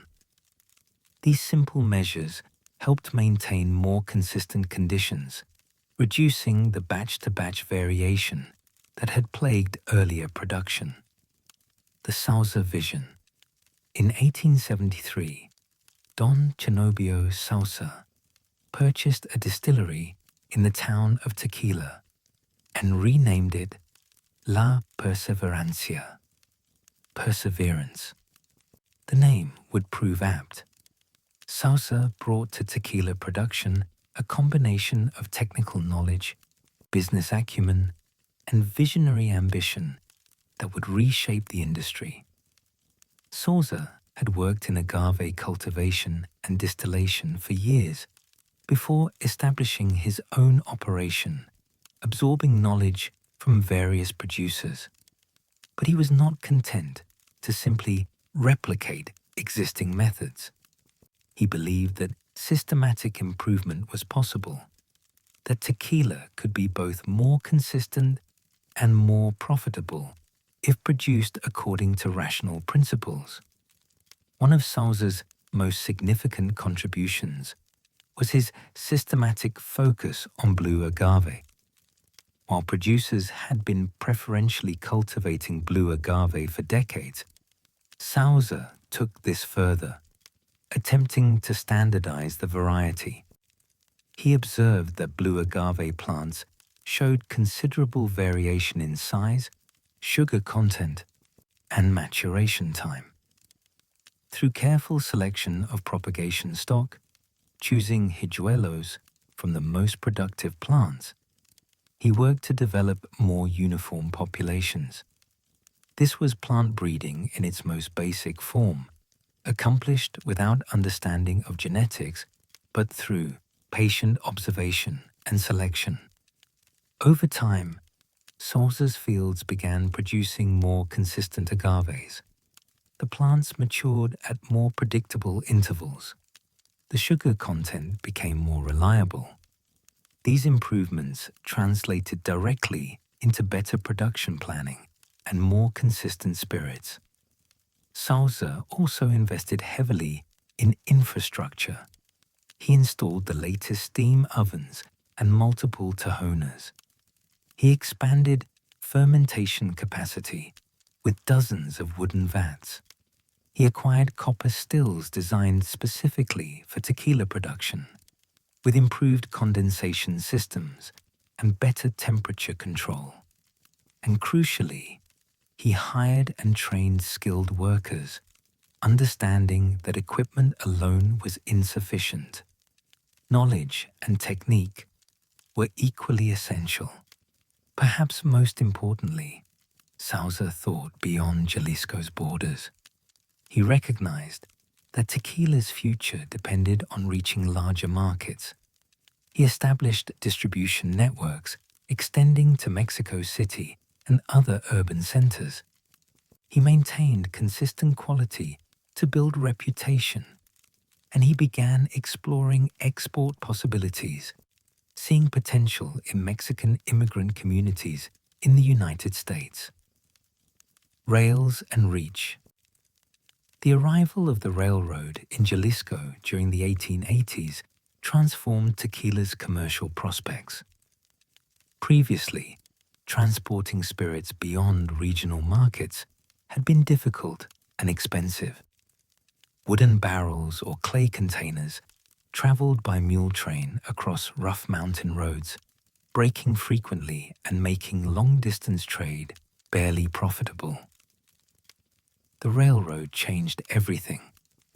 The Mexican Central Railway reached Guadalajara in 1888, connecting Jalisco's capital to Mexico City and eventually to the US border. Branch lines extended throughout the region, including to areas near the town of Tequila. Suddenly, producers could ship large volumes reliably and economically. A journey that had taken weeks by mule train now required days by rail. Breakage decreased dramatically. Costs per unit fell significantly. The railroad's impact extended beyond transportation. It facilitated the movement of equipment and supplies into Jalisco, allowing producers to import better stills, tools, and materials. It brought investors and buyers who could now reach the region easily. And it connected tequila producers to national and international markets in ways that had been impossible before. Production volumes increased to meet the new market opportunities. Distilleries that had produced perhaps a few thousand liters annually began producing tens of thousands. The railroad enabled economies of scale that justified continued investment in mechanization and modernization, and the competitive pressure of larger markets encouraged quality improvements. Reputation mattered more when customers could choose between multiple producers. The railroad also brought cultural exchange. Ideas, techniques, and influences flowed along the rails in both directions. Tequila producers became aware of spirits production methods in other regions and countries. They learned about bourbon aging in charred oak barrels, about cognac's carefully controlled appellations about Scotch whisky's regional variations. These influences would shape tequila's development in the coming century. The first 4 decades of the 20th century were among the most turbulent in Mexican history, and tequila's story became inseparable from the chaos surrounding it. The Mexican Revolution shattered the relative stability of the Porfiriato, destroying infrastructure and disrupting commerce. Then, just as Mexico began rebuilding, American prohibition created perverse incentives that would damage tequila's reputation for generations. By 1940, tequila had survived these twin catastrophes, but at tremendous cost to its image and quality standards. This period demonstrates how spirits acquire reputations and how difficult those reputations are to shed. The association of tequila with revolution, violence, and cheap intoxication would prove remarkably durable, outlasting the circumstances that created it by decades. Understanding this era is essential to understanding why tequila faced such challenges in achieving respectability later in the century. Revolution comes to Jalisco. When Francisco Madero called for revolution against the Diaz government in 1910, he unleashed forces that would convulse Mexico for a decade. The Mexican Revolution was not a single unified conflict, but a series of overlapping struggles. Liberal reformers against conservative traditionalists, agrarian revolutionaries demanding land redistribution, regional warlords competing for power, foreign interests attempting to protect investments. The violence touched every corner of Mexico, and the tequila-producing regions of Jalisco were no exception. The fighting reached Jalisco in waves. Revolutionary forces moving through the highlands requisitioned supplies, including tequila, from haciendas and distilleries. Battles destroyed infrastructure, buildings burned, equipment was seized or deliberately destroyed, and the railroad system that had connected producers to markets suffered extensive damage. Workers fled violence or were conscripted into various armies. The carefully cultivated agave fields that represented years of investment were sometimes deliberately burned by rival factions or simply abandoned when laborers disappeared. The Cuervo and Sausa distilleries, the largest operations in the region, survived but suffered significant damage. Both families had to navigate the dangerous politics of revolution, attempting to maintain operations while avoiding becoming targets of whichever faction currently controlled their area. Smaller producers often fared worse. Many simply shut down, their owners killed in the fighting, or their facilities destroyed beyond repair. Production plummeted during the revolution's most intense years. The harvest cycles that required years of planning became impossible to maintain. Distilleries that remained operational produced intermittently when they could secure fuel, water, and labor. The domestic market collapsed as the economy disintegrated and people focused on survival rather than purchasing spirits. Exports essentially ceased as the revolution consumed resources and attention. Yet tequila itself became embedded in revolutionary culture. The image of revolutionary fighters, whether Zapatistas, Villistas, or federal forces, often included tequila. Corridos, the narrative ballads that chronicled the revolution, frequently mentioned the spirit. It became associated with courage, with defiant masculinity, with the raw energy of upheaval. This association would prove a double-edged sword, giving tequila cultural cachet, but also linking it permanently with violence and machismo. Tequila and revolutionary identity. The revolutionary period cemented tequila's place in Mexican popular culture, but not always in ways that served the spirit's long-term commercial interests. Tequila became symbolic of a certain type of Mexican masculinity, rough, brave, unconcerned with refinement. Revolutionary generals supposedly drank it before battles.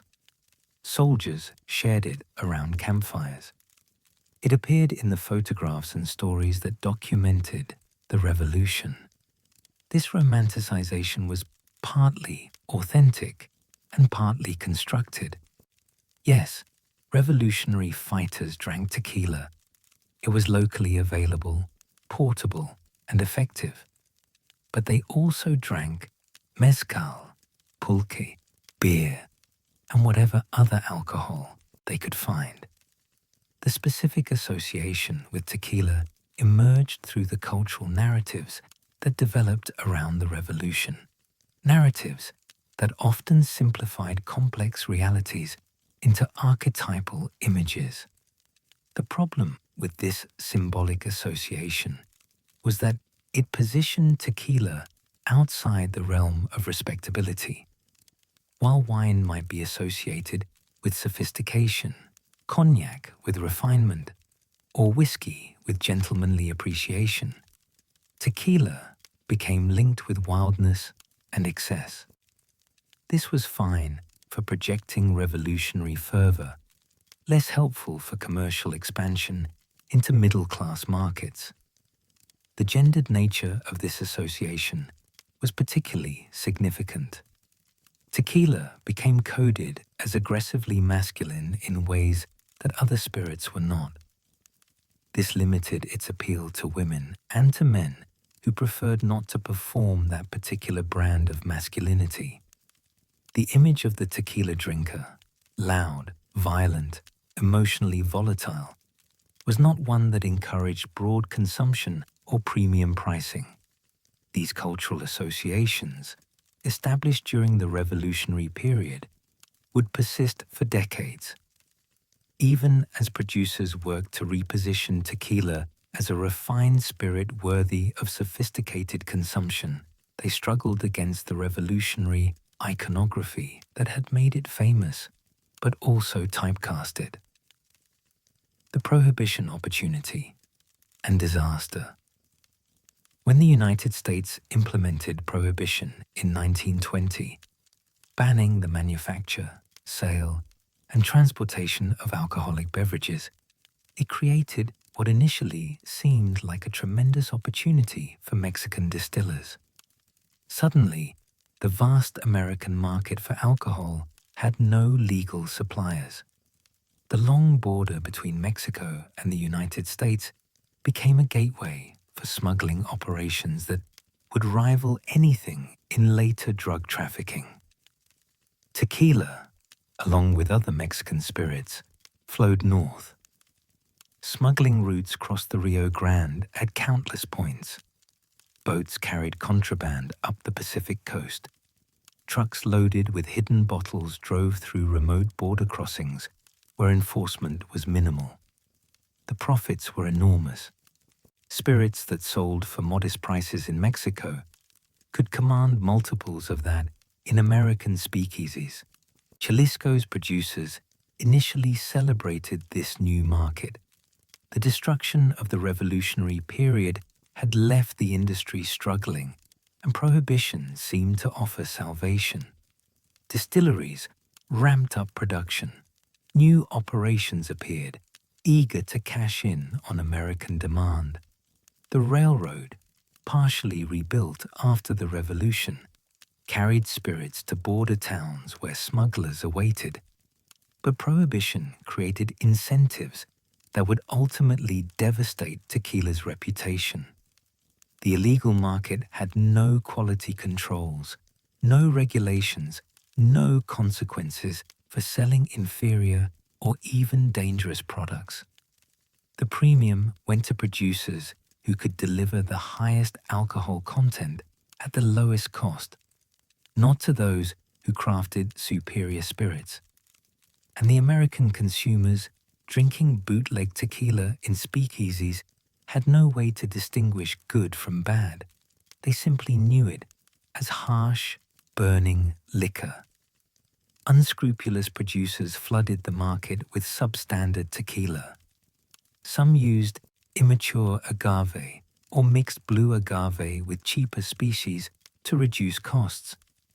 Others rushed fermentation, accepting lower alcohol yields and worse flavors to speed production. Still others adulterated their spirits, adding industrial alcohol or other substances to boost proof. The worst operations produced what was essentially poison, spirits that could and occasionally did kill consumers. These cheap, poorly made tequilas dominated American consumption during Prohibition. They were what speakeasy patrons encountered when they ordered tequila. They shaped Americans' understanding of what tequila was: rough, harsh, barely drinkable liquor consumed purely for its intoxicating effects. The experience was reliably unpleasant: burning throat, vicious hangovers, disturbing next-day effects. Border towns and outlaw culture. The border towns where smuggling operations concentrated developed distinctive cultures around tequila and other spirits. Towns like Tijuana, Juarez, and Nuevo Laredo became destinations for Americans seeking the alcohol that was prohibited at home. These towns catered to visitors with a mixture of legitimate businesses and criminal enterprises, creating environments that were simultaneously festive and dangerous. The tequila served in border town cantinas was often barely drinkable. Establishments had little incentive to stock quality spirits when customers were primarily interested in getting drunk cheaply and quickly. The cultural environment, loud, chaotic, occasionally violent, reinforced tequila's association with disreputable excess. Americans who visited border towns and returned with stories of drunken adventures perpetuated tequila's outlaw reputation. Smuggling operations themselves contributed to the legend. The cat and mouse game between smugglers and law enforcement, dramatic chases, shootouts, hidden compartments in vehicles, made for exciting stories.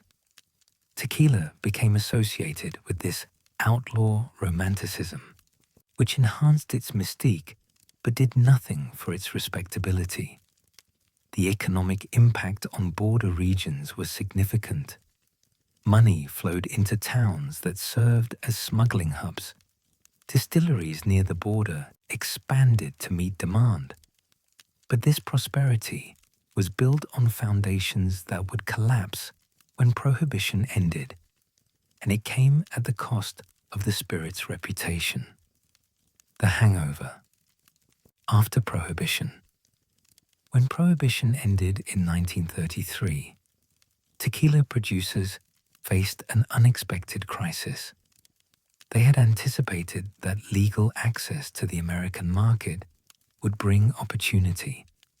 Instead, they discovered that 13 years of cheap, bad tequila had created deeply negative associations that would take decades to overcome.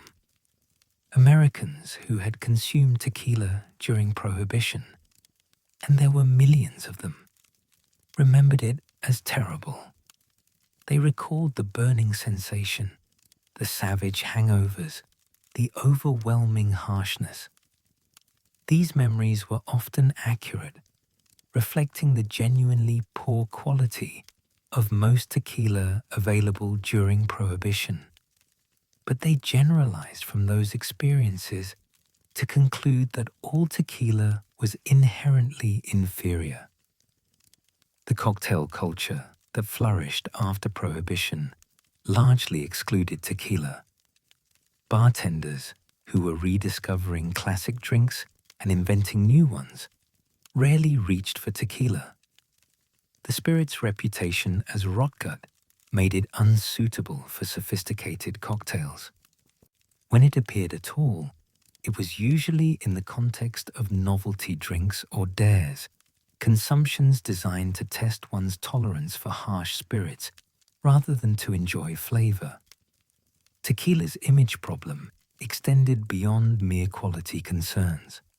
The associations with border town debauchery, with illegal smuggling, with revolutionary violence, combined to create a perception that tequila was fundamentally inappropriate for respectable consumption. It was what college students drank to prove their courage, what working-class men consumed in dive bars, not what sophisticated adults enjoyed in refined settings. Mexican producers who had maintained quality standards throughout Prohibition found themselves punished for others' misconduct. The Cuervo and Sauza brands, which had attempted to preserve their reputations even during the chaos, discovered that Americans made no distinction between their products and the rotgut that had dominated speakeasies. All tequila suffered from the same tainted reputation. The economic consequences were severe. American demand for tequila after Prohibition was minimal outside Mexican-American communities. Producers who had expanded to meet Prohibition-era demand found themselves with excess capacity. Many smaller operations that had opened specifically to serve the smuggling trade simply closed. The industry contracted, and the optimism of the 1920s gave way to grim reality. The decades following World War II marked a turning point in tequila's story, not through dramatic expansion or sudden international fame, but through the quieter work of definition, regulation, and cultural consolidation. Mexico was forging a modern national identity, and tequila became one of the symbols through which the nation understood itself. The government moved to formalize what tequila was and could be, creating standards that would shape production for generations. Meanwhile, Mexican popular culture, particularly cinema and music, elevated tequila to iconic status, embedding it in the country's cultural imagination. Yet, this period of consolidation at home coincided with continued obscurity abroad. While Mexico celebrated tequila as a national treasure, most of the world remained unaware of its existence. The contrast between domestic significance and international anonymity would define this era, setting the stage for the dramatic global expansion that would come later. The regulatory framework. The Mexican government's 1936 designation of origin for tequila had established important principles, but it lacked the detailed specifications and enforcement mechanisms necessary for meaningful regulation. The 1940s brought more systematic efforts to define and standardize tequila production, efforts that reflected both growing nationalism and practical economic concerns. In 1944, Mexico established the Normas Oficiales Mexicanas system, official Mexican standards, covering a wide range of products and industries. The NOM system provided a comprehensive framework for regulation, with specific standards published for different products and enforcement mechanisms to ensure compliance. Tequila received its own standard within this system.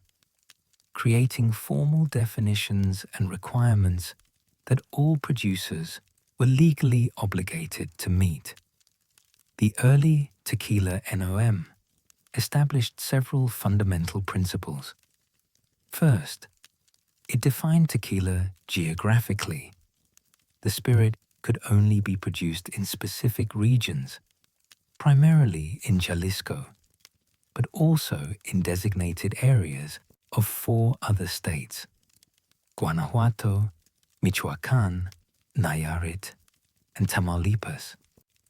This geographic restriction acknowledged that blue agave cultivation and tequila production had spread beyond Jalisco's borders while maintaining focus on the core producing region.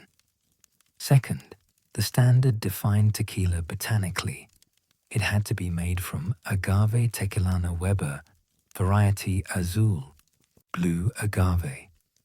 This requirement codified what had become industry practice, elevating blue agave from preferred variety to legal necessity. Other agave species, regardless of their quality or traditional use in spirits production, could not be used to make tequila. Third, and most controversially, the standard established minimum agave content. Tequila had to contain at least 51% sugars from blue agave, with the remaining 49% potentially coming from other sources, typically cane sugar or other less expensive sugars. This 51% threshold would become one of the most debated aspects of tequila regulation, creating a divide between mixto tequilas that met only the minimum requirement and 100% agave tequilas that used no other sugars. The regulations also addressed production methods, though with less specificity than geographical and botanical requirements. They established minimum alcohol content, prohibited certain additives, and required basic sanitation standards. But they allowed considerable flexibility in cooking, fermentation, and distillation methods, recognizing that producers employed diverse techniques with legitimate historical roots. The mixto question. The decision to permit tequila containing only 51% agave sugars was pragmatic but consequential. Producers argued that pure agave tequila was expensive to make, requiring years of waiting for blue agave to mature and limiting production volumes. Allowing the use of cheaper sugars would make tequila more affordable and accessible, expanding the market both domestically and potentially internationally. The economic logic was sound. Blue agave cultivation required significant land, time, and labor. A plant took 7 to 10 years to reach maturity. Diseases, pests, and weather could devastate crops.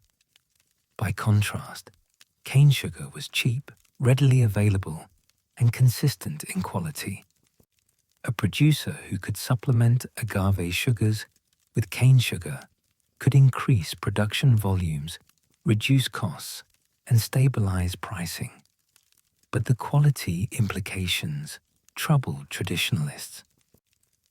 Fermentation of different sugars produced different flavor compounds. Tequila made purely from agave had distinctive characteristics that reflected the plant's terroir and the producer's technique. Adding other sugars diluted these characteristics, creating spirits that were less distinctive, less connected to place and tradition. Critics argued that 51% agave was barely tequila at all. It was a hybrid that sacrificed the spirit's essential character for commercial convenience. The debate established a divide that persists to this day. Mixto tequilas, those meeting only the 51% minimum, became the industry's volume products, affordable spirits for mass consumption. 100% agave tequilas occupied a premium position, marketed as authentic and superior. This two-tier system allowed the industry to serve different market segments, but it also created confusion and reinforced perceptions that much tequila was cheaply made. Importantly, the regulations did not initially require producers to disclose whether their tequila was mixto or 100% agave.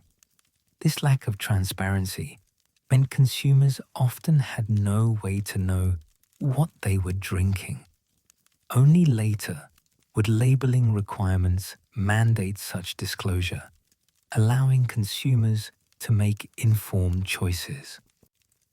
Post-war nationalism. World War II's conclusion brought a surge of nationalist sentiment throughout Mexico.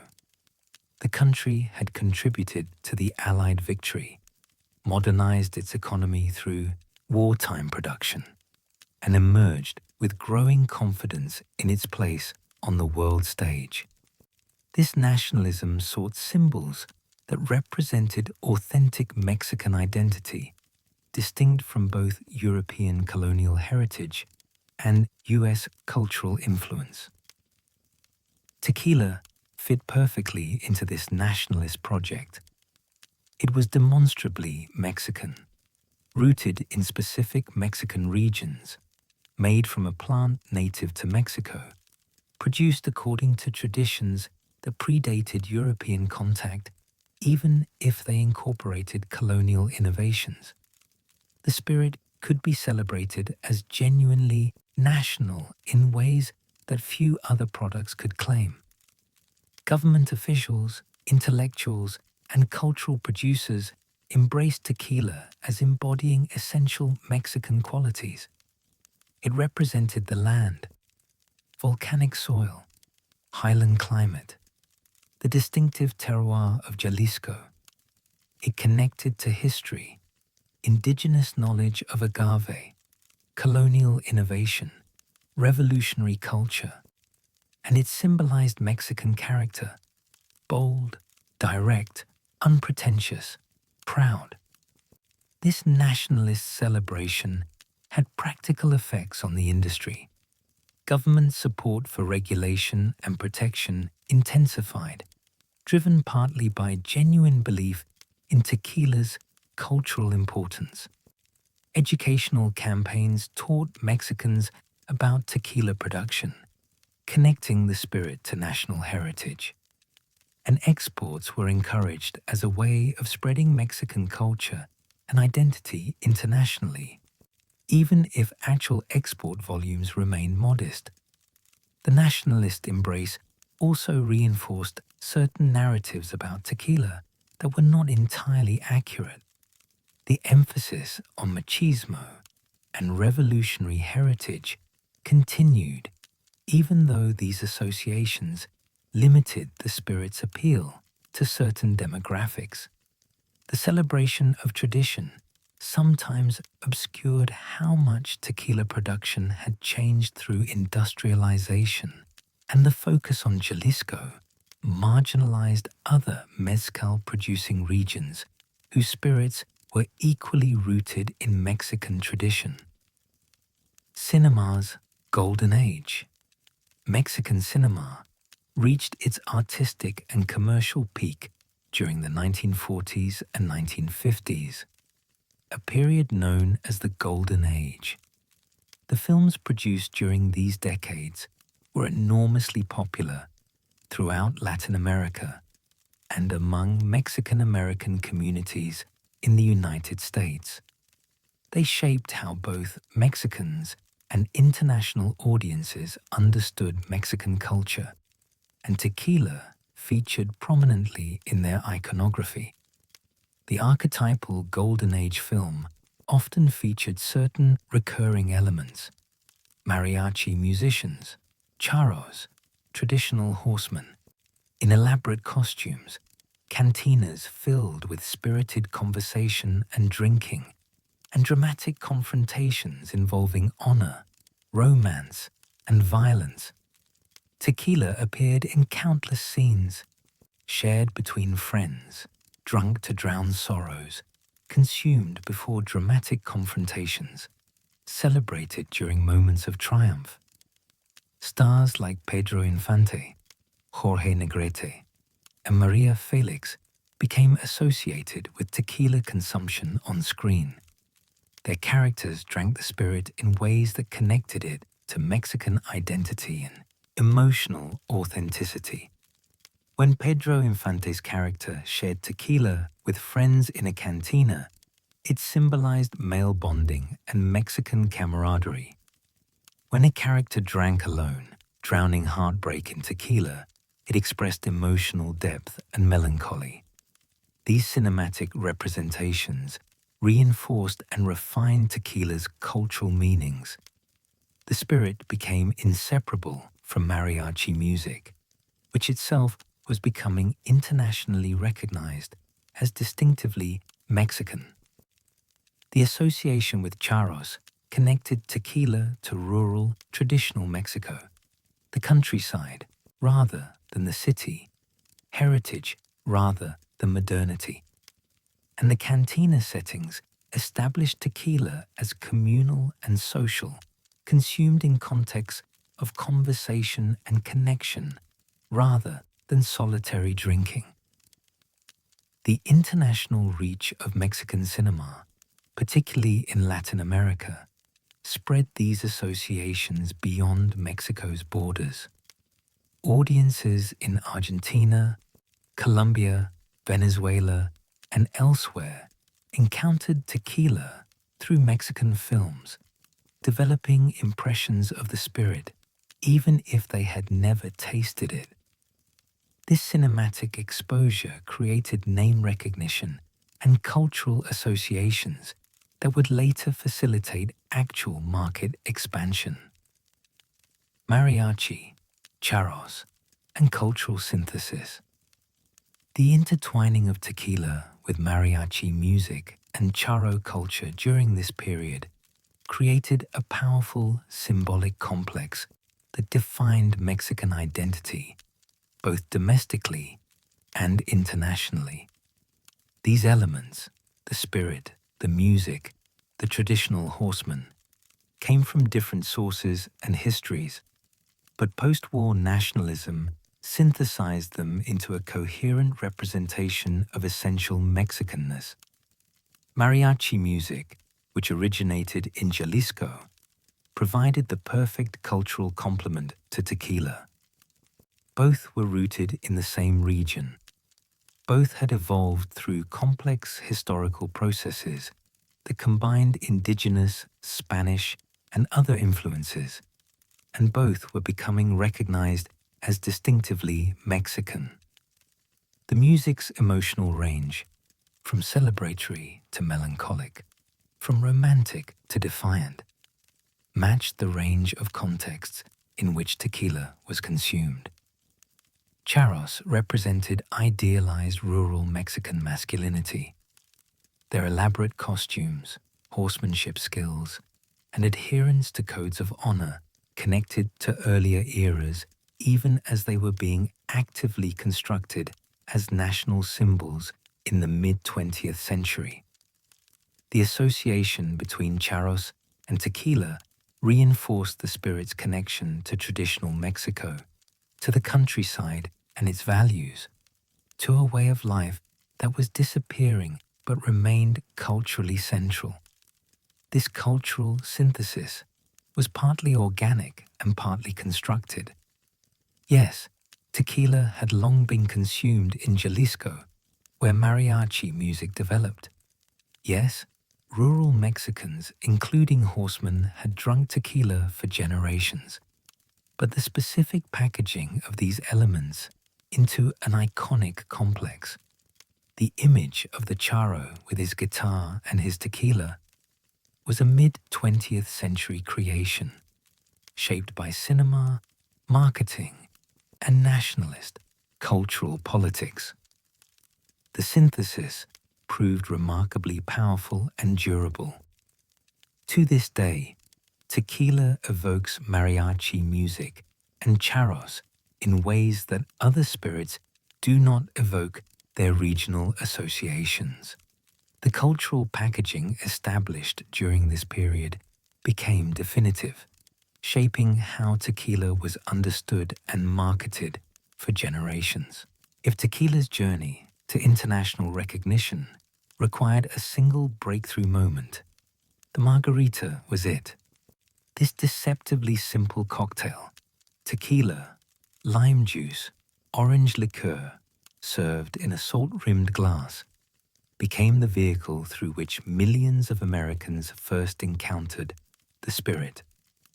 The margarita's rise during the post-war decades transformed tequila from obscure Mexican curiosity to recognizable cocktail ingredient, opening American minds to a spirit they had previously dismissed or ignored entirely.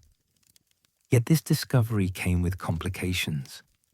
The margarita popularized tequila, but also constrained how Americans understood it. The cocktail's associations, beaches, parties, spring break, Jimmy Buffett's laid-back escapism, created a narrow narrative that obscured tequila's complexity and heritage. By 1975, tequila had achieved American market presence, but largely as a one-dimensional party spirit, rather than a serious beverage worthy of appreciation. The tension between accessibility and authenticity, between commercial success and cultural respect, would define tequila's trajectory for decades to come. Origins in myth. The margarita's creation story exists in multiple contradictory versions, a constellation of origin myths rather than a single definitive account. This multiplicity is itself revealing, suggesting that the cocktail emerged from widespread experimentation rather than a single inventor's flash of genius. One popular story places the margarita's invention in 1938 at a Tijuana restaurant called Rancho La Gloria, where bartender Carlos "Danny" Herrera supposedly created it for a customer allergic to all spirits except tequila. Another attributes it to socialite Margarita Salmes, who claimed to have invented the drink at her Acapulco vacation home in 1948. A third version credits Francisco Pancho Morales, a bartender in Juarez, who allegedly created it on July 4, 1942. Still other stories involve other bartenders, other cities, other dates. What these competing narratives share is more instructive than what divides them. Most place the margarita's creation in the 1930s or 1940s, most located in Mexican border towns or resort areas frequented by American tourists, and most involve bartenders experimenting with tequila in ways that would appeal to American palates unfamiliar with the spirit's distinctive character. The margarita's basic formula, spirit, citrus, sweetener, follows the template of countless other cocktails. The sidecar, made with brandy, and the daiquiri, made with rum, use virtually identical proportions. What made the margarita distinctive was its application of this formula to tequila, along with the addition of the salt rim, which became its signature flourish. The salt rim served multiple purposes. It provided textural and flavor contrast to the drink's sweet tart liquid. It enhanced the tequila's flavor through salt's well-known ability to amplify other tastes. And crucially, it softened tequila's harshness for Americans still remembering or hearing about Prohibition-era rot gut.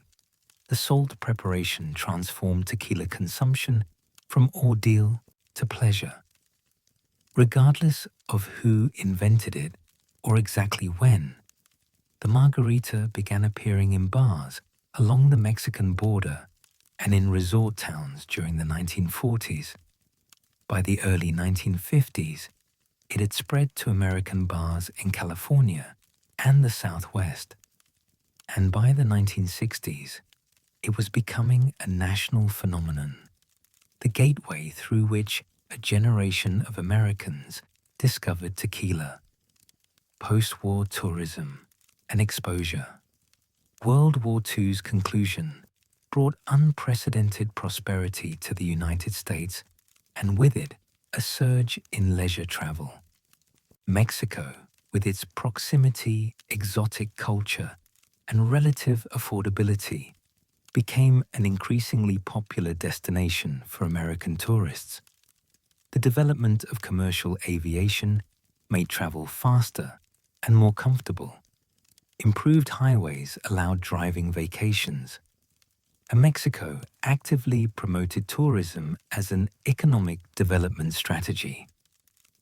Acapulco emerged as a premier destination, attracting Hollywood celebrities and wealthy Americans to its dramatic coastline. Tourists ventured to Mexico City to experience the nation's culture and history, and border towns like Tijuana and Juarez, which had thrived during Prohibition, reinvented themselves as legitimate tourist destinations, offering shopping, dining, and entertainment. These tourists encountered tequila in contexts very different from the sleazy cantinas of Prohibition. Resort hotels served margaritas by swimming pools. Restaurants offered tequila cocktails alongside traditional Mexican cuisine. Tour guides explained tequila production during visits to distilleries. The spirit was being recontextualized, separated from its earlier associations with border town debauchery, and presented as part of Mexico's cultural heritage. Many tourists tried tequila for the first time during these Mexican vacations. The margarita made the experience approachable. The cocktail's sweetness, citrus brightness, and salt rim masked tequila's aggressive qualities while showcasing its distinctive flavor. Tourists who would never have attempted tequila straight found they enjoyed margaritas. And when they returned home, they sought to recreate the experience, spreading the margarita beyond the Southwest. The post-war tourism boom also facilitated more direct knowledge of tequila production. Some visitors toured distilleries in Jalisco, observing how agave was harvested, cooked, and distilled. These experiences, while limited to relatively few tourists, created a small cadre of Americans with first-hand knowledge of tequila's origins and production. These informed consumers became advocates, helping to slowly shift perceptions among their communities. The margarita's ascent. Through the 1950s and 1960s, the margarita's popularity grew steadily. Bartenders in Los Angeles, San Diego, Phoenix, and other southwestern cities added it to their menus. Recipe variations proliferated. Some bars made margaritas sweeter, others more tart. Still others experimented with frozen versions. The drink's adaptability contributed to its spread, as bartenders could adjust the formula to local tastes. The frozen margarita, enabled by the electric blender's increasing household and commercial presence, became particularly popular. The machine-blended version transformed the margarita from a simple shaken cocktail into something resembling an adult snow cone, refreshing, easy to drink, and visually distinctive with its slushy texture. The frozen margarita was less sophisticated than its shaken counterpart, but more accessible and fun, appealing to consumers seeking refreshment rather than cocktail refinement. Mexican restaurants, proliferating throughout the United States during this period, served as crucial vectors for the margarita's spread. These establishments, catering to both Mexican-American communities and curious Anglo diners, prominently featured margaritas. The drink became almost synonymous with Mexican dining in the American imagination. Ordering a margarita was part of the Mexican restaurant experience, regardless of whether one would order tequila cocktails elsewhere. By the late 1960s, the margarita had achieved national recognition. Recipes appeared in cocktail guides and magazines. Home bartenders attempted to recreate restaurant versions. And importantly, tequila brands began marketing specifically to margarita drinkers, recognizing that the cocktail was driving sales. What had been a regional specialty had become an American standard, familiar from coast to coast. Margaritaville and beach culture. In 1977, Jimmy Buffett released Margaritaville, a song that would become not just a hit, but a cultural phenomenon. The song's laid-back celebration of beach life, with its famous opening line about wasting away again in Margaritaville, crystallized associations between margaritas, tequila, and a particular lifestyle ethos. Relaxed, escapist, devoted to pleasure over productivity. Margaritaville arrived at a moment when American beach and resort culture was evolving. The counterculture of the 1960s had celebrated dropping out and rejecting conventional success. By the mid-1970s, this had mellowed into a more commercial form of escapism. Not revolution, but vacation. Not transformation, but temporary relief. The margarita, with its associations with Mexican beaches and carefree consumption, fit perfectly into this cultural moment. Buffett's song became an anthem for a particular demographic, middle-class Americans seeking refuge from work stress and suburban routine in beach vacations and tropical drinks. The parrot head culture that developed around Buffett's music made the margarita central to its identity. Fans gathered at beach bars, wore Hawaiian shirts, drank margaritas, and embraced an ethos of perpetual vacation mentality. This cultural moment cemented tequila's association with beach, culture, and escapism.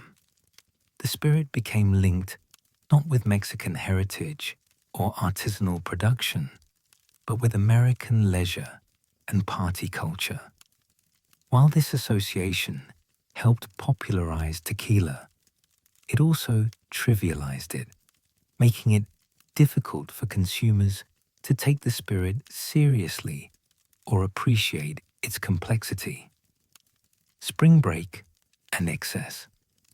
The emergence of spring break as a mass phenomenon during the 1960s and 1970s created another context for Americans' encounter with tequila. College students flocked to Mexican beach towns, particularly Mazatlan, Puerto Vallarta, and increasingly Cancun, for weeks of intensive drinking, partying, and behavior they would never consider at home. Tequila featured prominently in spring break culture, consumed both in margaritas and as shots. The shot ritual, salt, tequila, lime, became a rite of passage, a performance of youthful tolerance for harsh spirits and willingness to embrace excess. Spring breakers competed to see who could consume the most tequila, treating the spirit as a vehicle for rapid intoxication. rather than something to be savored. This association with spring break excess further damaged tequila's reputation among Americans seeking sophisticated drinking experiences. The images of intoxicated college students stumbling through Mexican beach towns, the stories of regrettable behavior and painful hangovers reinforced perceptions of tequila as a spirit for youthful indiscretion rather than adult appreciation. Parents warning their college-bound children about tequila's dangers were not encouraging future exploration of the spirit's nuances. The spring break phenomenon also perpetuated the idea that tequila was appropriate primarily for vacation consumption, something you drank in Mexico or at beach resorts, not a spirit for everyday enjoyment at home. This occasional, context-specific consumption pattern limited tequila's market penetration compared to spirits like whiskey or vodka that Americans consumed regularly in various settings. Mexican resort towns that catered to spring breakers often served cheap, inferior tequila, since price-conscious students were unlikely to pay for quality. This meant that many young Americans' first tequila experiences involved poorly made mixtos that confirmed every negative stereotype. The taste memories created during these formative drinking experiences would influence preferences for years. While tequila was gaining recognition in international markets during the late 20th century, the industry faced a crisis that threatened its very foundation. The blue agave plant, source of all tequila and subject of cultivation for centuries, was revealing vulnerabilities that previous generations had not recognized or had chosen to ignore. The convergence of increasing demand, biological limitations, and agricultural practices created a perfect storm that would force the industry to confront fundamental questions about sustainability, diversity, and the long-term viability of its production model. The agave crisis of the 1990s was not merely an economic disruption, though it certainly was that, but a reckoning with the consequences of industrial agriculture, genetic uniformity, and short-term thinking. The lessons learned during this period would reshape how producers, scientists, and policymakers understood agave cultivation and tequila's relationship with the plant that made it possible. The biology of waiting. Blue agave's life cycle is governed by a timeline that creates unique challenges for commercial production. Unlike annual crops that can be planted and harvested within a single growing season, or even perennials that produce yields every few years, blue agave requires 7 to 10 years to reach maturity suitable for harvesting. This extended timeline means that decisions made today won't bear fruit, or in this case, ripe piñas, until nearly a decade later. For individual plants, the timeline looks something like this. A hijuelo, the small vegetative offset that grows at the base of a mature plant, is separated and planted in prepared soil. For the first year or two, growth is slow as the young plant establishes its root system. Years 3 through 5 see more vigorous growth as the plant develops its characteristic rosette of thick, pointed leaves. The plant continues expanding through years 6 and 7, accumulating the sugars that will eventually be converted to alcohol. By year 8 or 9, the plant reaches peak sugar content, the optimal moment for harvest, though exact timing depends on growing conditions, elevation, and producer preference. This maturation cycle creates profound planning challenges. When demand increases, producers cannot simply plant more agave and expect to harvest it next season. They must wait years for new plants to mature, during which market conditions might change dramatically. And when prices are low, discouraging new planting, the resulting shortage won't manifest until those unplanted fields would have matured, creating a boom and bust cycle inherent to the crop's biology. The temptation to harvest agave before full maturity became a recurring problem during shortage periods. Younger plants with lower sugar content could be processed, but they yielded less alcohol per ton and produced inferior spirits. Yet, when prices skyrocketed and demand seemed insatiable, the pressure to harvest prematurely was intense. This pressure threatened quality standards and created tensions between short-term economic necessity and long-term industry reputation. The 1990s shortage. The agave crisis that peaked in the late 1990s had roots stretching back years earlier. During the late 1980s, agave prices had been low due to oversupply. Many farmers, facing poor returns, reduced their planting or abandoned agave cultivation entirely in favor of more profitable crops.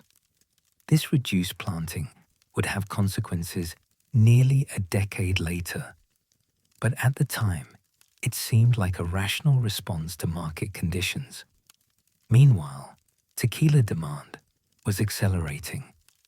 The spirit's popularity in the United States was growing beyond margaritas as premium expressions began appearing in the market. International expansion was bringing tequila to new countries. Mexican domestic consumption remained strong and was increasing with population growth and economic development. All of these factors combined to steadily increase demand for agave. By the mid-1990s, the mismatch between supply and demand became apparent. The reduced planting of the late 1980s meant that mature agave was becoming scarce precisely when demand was surging. Prices for agave piñas began rising steadily, then accelerating rapidly. What had cost perhaps 50 cents per kilogram in the early 1990s reached several dollars per kilogram by the end of the decade, a tenfold increase in less than a decade. For large industrial producers with their own extensive agave plantations, the crisis was manageable if costly. They could harvest from their own fields and wait for newly planted agave to mature. But for smaller producers who purchased most or all of their agave from independent farmers, the price increases were catastrophic. Many small distilleries could not afford to purchase sufficient agave at the inflated prices. Some reduced production dramatically. Others closed entirely, unable to survive the shortage. The crisis also created perverse incentives throughout the supply chain. Farmers who had maintained agave cultivation during the low-price years suddenly found their crops extremely valuable. Some sold prematurely to lock in high prices, exacerbating the shortage. Speculators entered the market, purchasing fields of growing agave as investments. And theft became a serious problem, with thieves harvesting agave from fields at night and selling it to unscrupulous buyers. The monoculture problem. The agave shortage revealed a deeper issue that had been developing for decades: the tequila industry's dangerous dependence on a single, genetically uniform plant variety. Nearly all blue agave cultivated for tequila production descended from a small number of original plants, propagated vegetatively through hijuelos rather than through seeds. This meant that the millions of agave plants growing in Jalisco were essentially clones, genetically identical and therefore sharing the same vulnerabilities. Agricultural scientists had long warned about monoculture risks. When a crop lacks genetic diversity, a single disease or pest that can attack one plant can attack all of them. The history of agriculture is littered with catastrophes caused by monoculture. The Irish potato famine, the near destruction of the French wine industry by phylloxera, the ongoing struggles with banana diseases. Blue agave was courting similar disaster. The problem was compounded by cultivation practices. The hijuelos used for propagation were typically taken from plants that had never been allowed to flower or produce seeds. Blue agave plants, when left unharvested, eventually send up a tall flowering stalk called a quiote. This dramatic growth, the stalk can reach 20 feet or more, channels the plant's accumulated energy into reproduction. The resulting flowers produce seeds that could create genetic diversity through sexual reproduction. But tequila producers had long removed the quiote before flowering, a practice called castration that forced the plant to continue accumulating sugars rather than expending them on reproduction. This made agricultural sense for maximizing individual plant yields, but it meant that blue agave was effectively prevented from reproducing sexually and maintaining genetic diversity. The industry was slowly narrowing the genetic base of its most fundamental resource: disease and pest pressures. The consequences of genetic uniformity became evident through recurring disease and pest problems. Blue agave proved vulnerable to various pathogens and pests, and the industry's response often exacerbated rather than solved the underlying issues. One significant threat was bacterial infection, particularly from the bacterium Erwinia carotivora, which caused soft rot in agave hearts. Once infected, a plant would decay from the inside, its valuable piña turning to worthless mush. The infection could spread through fields, devastating plantings. And because all plants were genetically identical, what infected one could potentially infect all.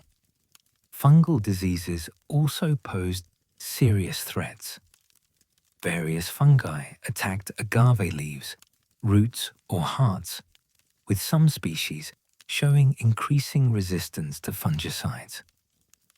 The intensive cultivation practices of industrial plantations, high-density planting with reduced spacing between plants, created ideal conditions for disease spread, as pathogens could easily jump from plant to plant. Insect pests added to the challenges. The agave weevil, in particular, caused extensive damage. Adult weevils bored into agave hearts to lay eggs, and the resulting larvae tunneled through the plant's interior, destroying the sugar-rich tissue that would have been distilled. Heavy infestations could render entire fields worthless, and like the diseases, pest pressures were intensified by monoculture conditions. The industry's response typically involved increased pesticide and fungicide application.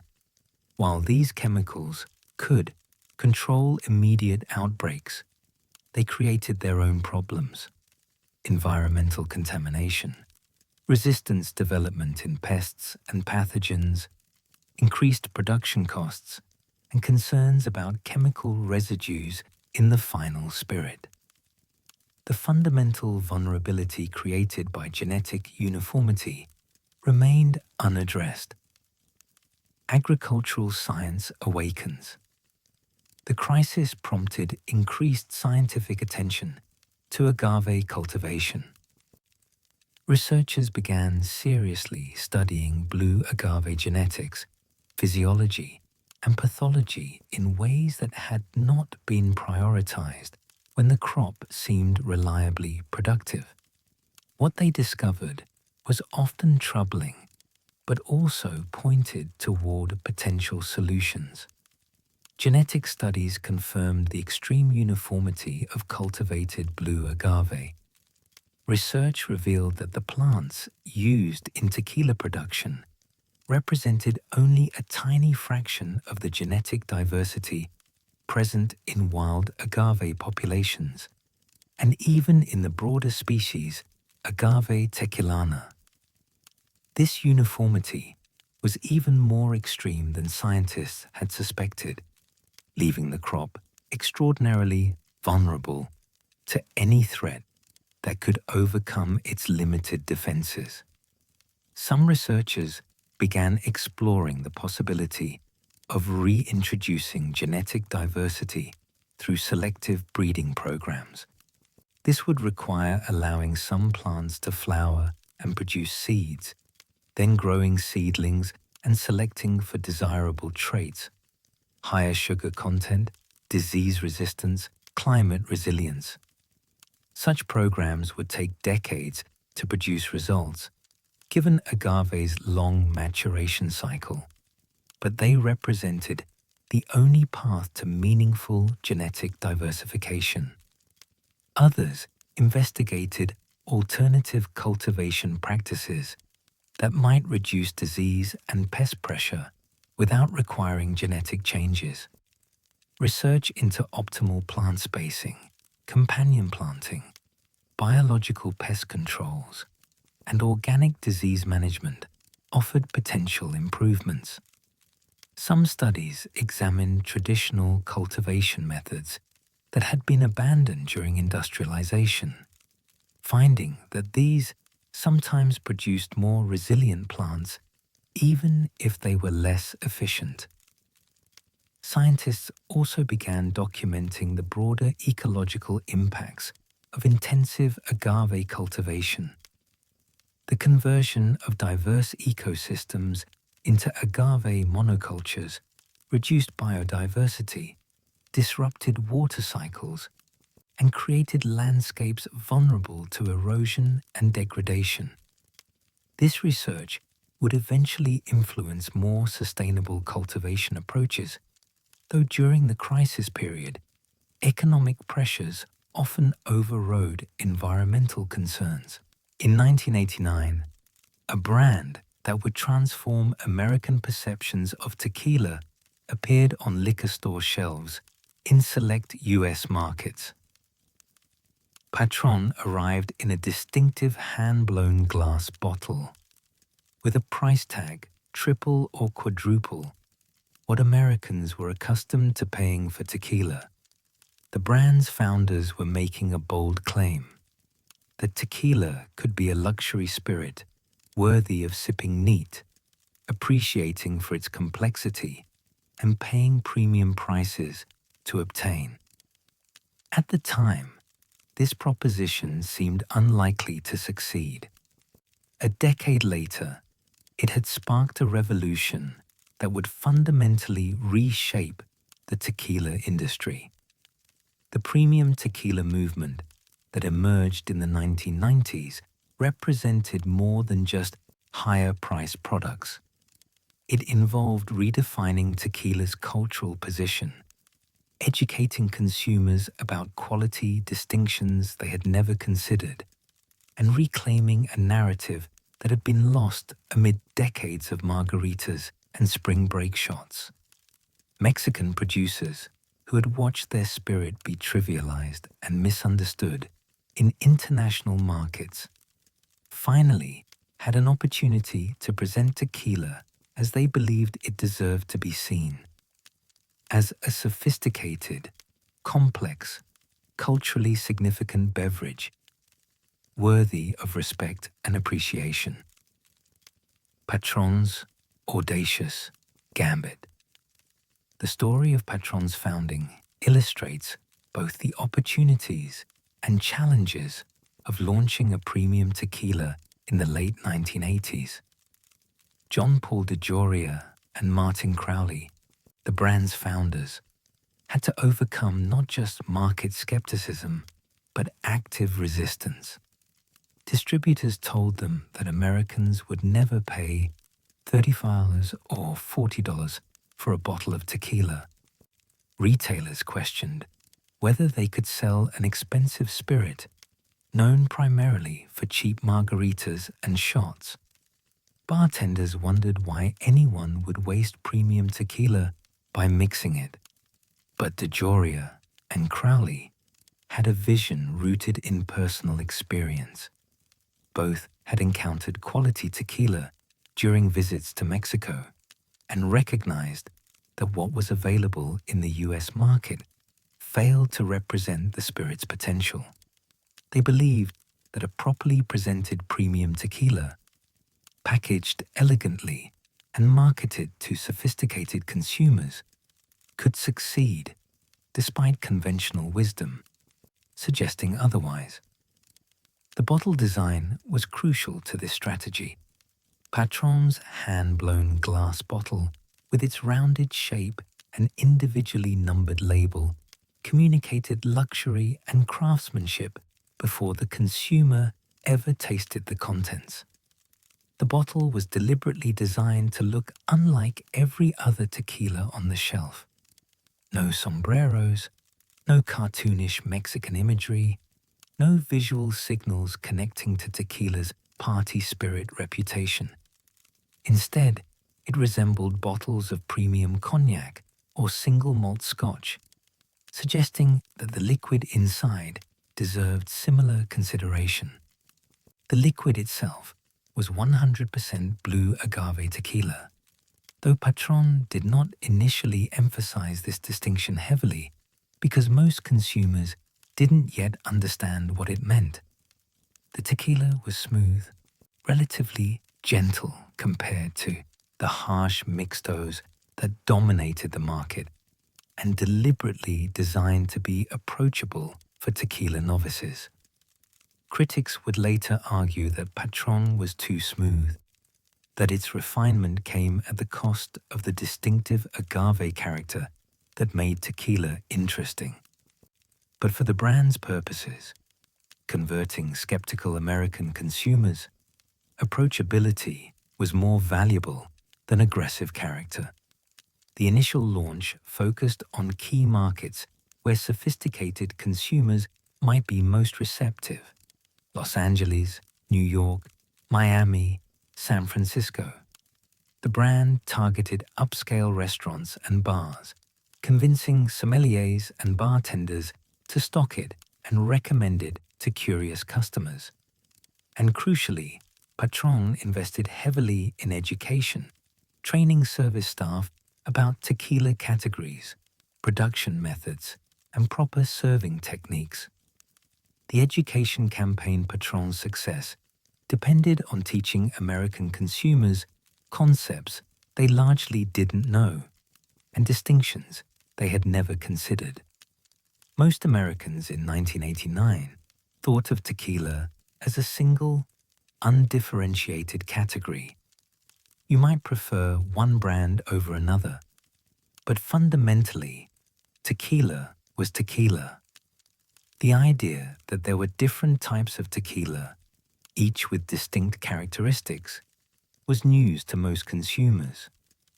The education campaign introduced Americans to the three main tequila categories based on aging. Blanco, or silver or white tequila, was unaged or aged very briefly, typically rested for a few weeks or months in stainless steel tanks. It was clear in color and expressed the most direct agave character, bright and vegetal, with pepper and citrus notes. Reposado, rested, tequila was aged in oak barrels for 2 to 12 months, developing golden color and picking up vanilla, caramel, and spice notes from the wood while retaining agave character. Añejo, aged, tequila, spend at least 1 year in oak barrels, developing deeper amber color and more pronounced wood influence, with complexity comparable to aged whiskey or cognac. This education extended to production methods and quality indicators. Consumers learned the difference between 100% agave tequilas and mixtos, and why this distinction mattered for flavor and quality.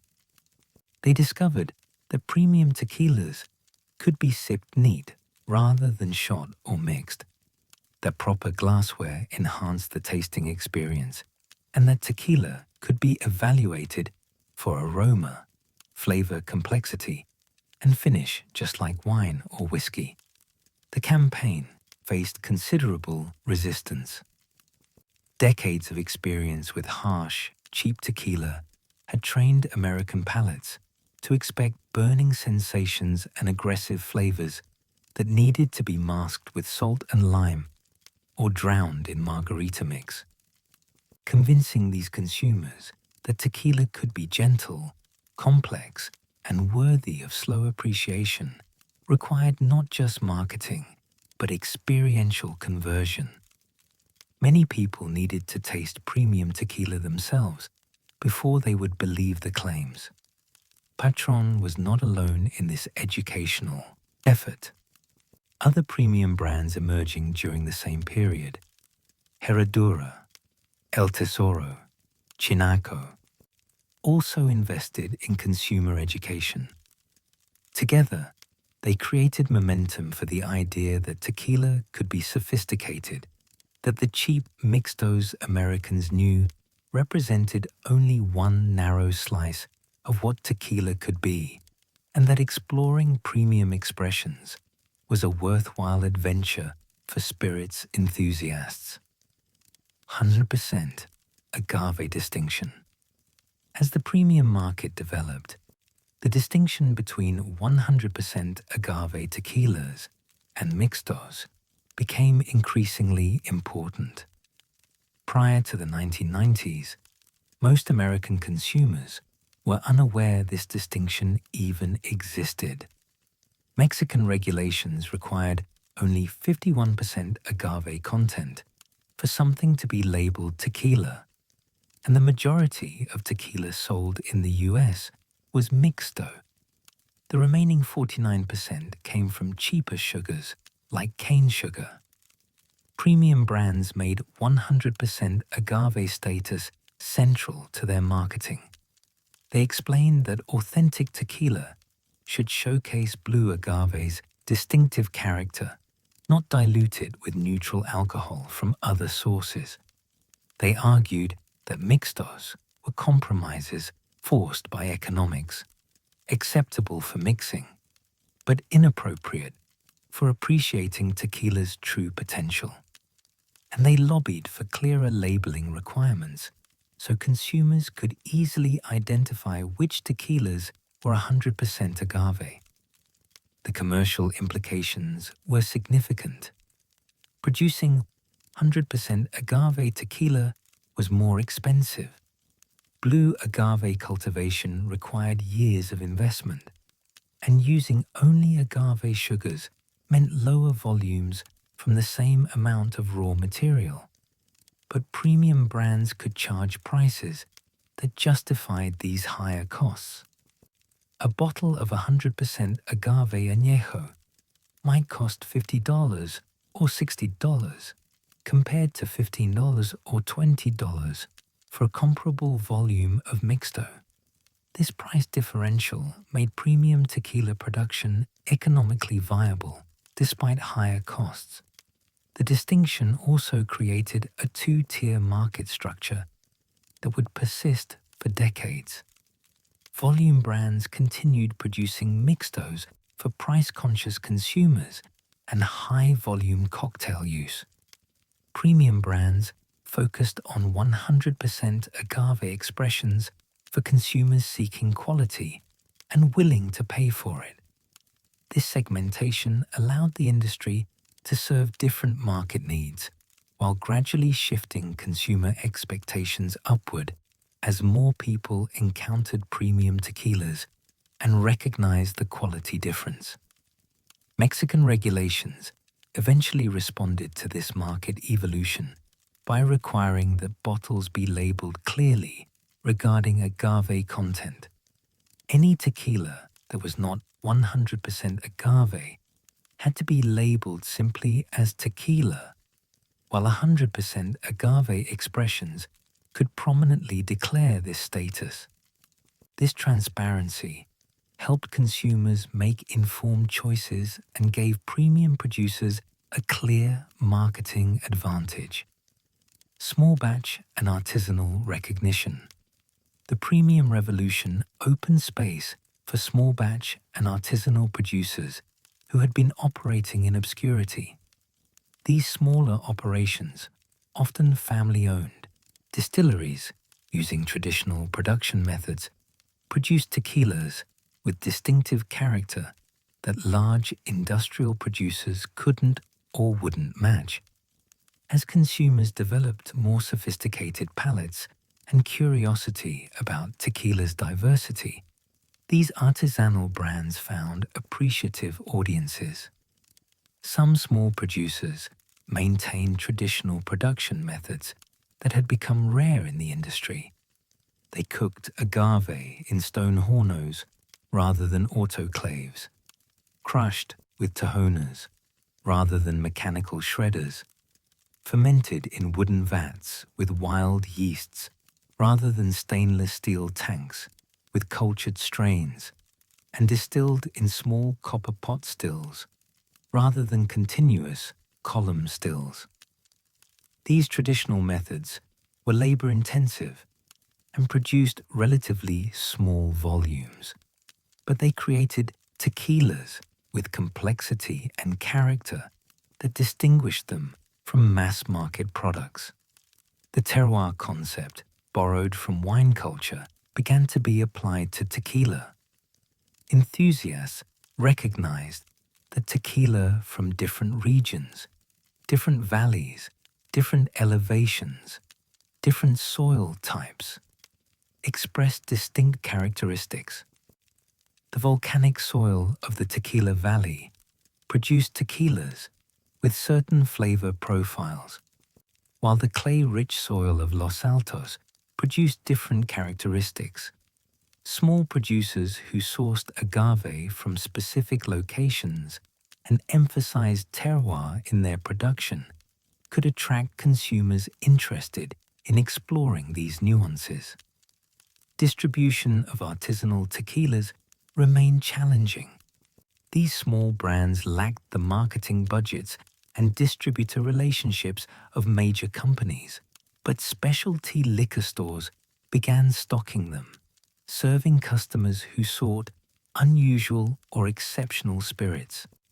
Online communities of tequila enthusiasts discovered and promoted artisanal brands, creating word-of-mouth marketing that substituted for advertising.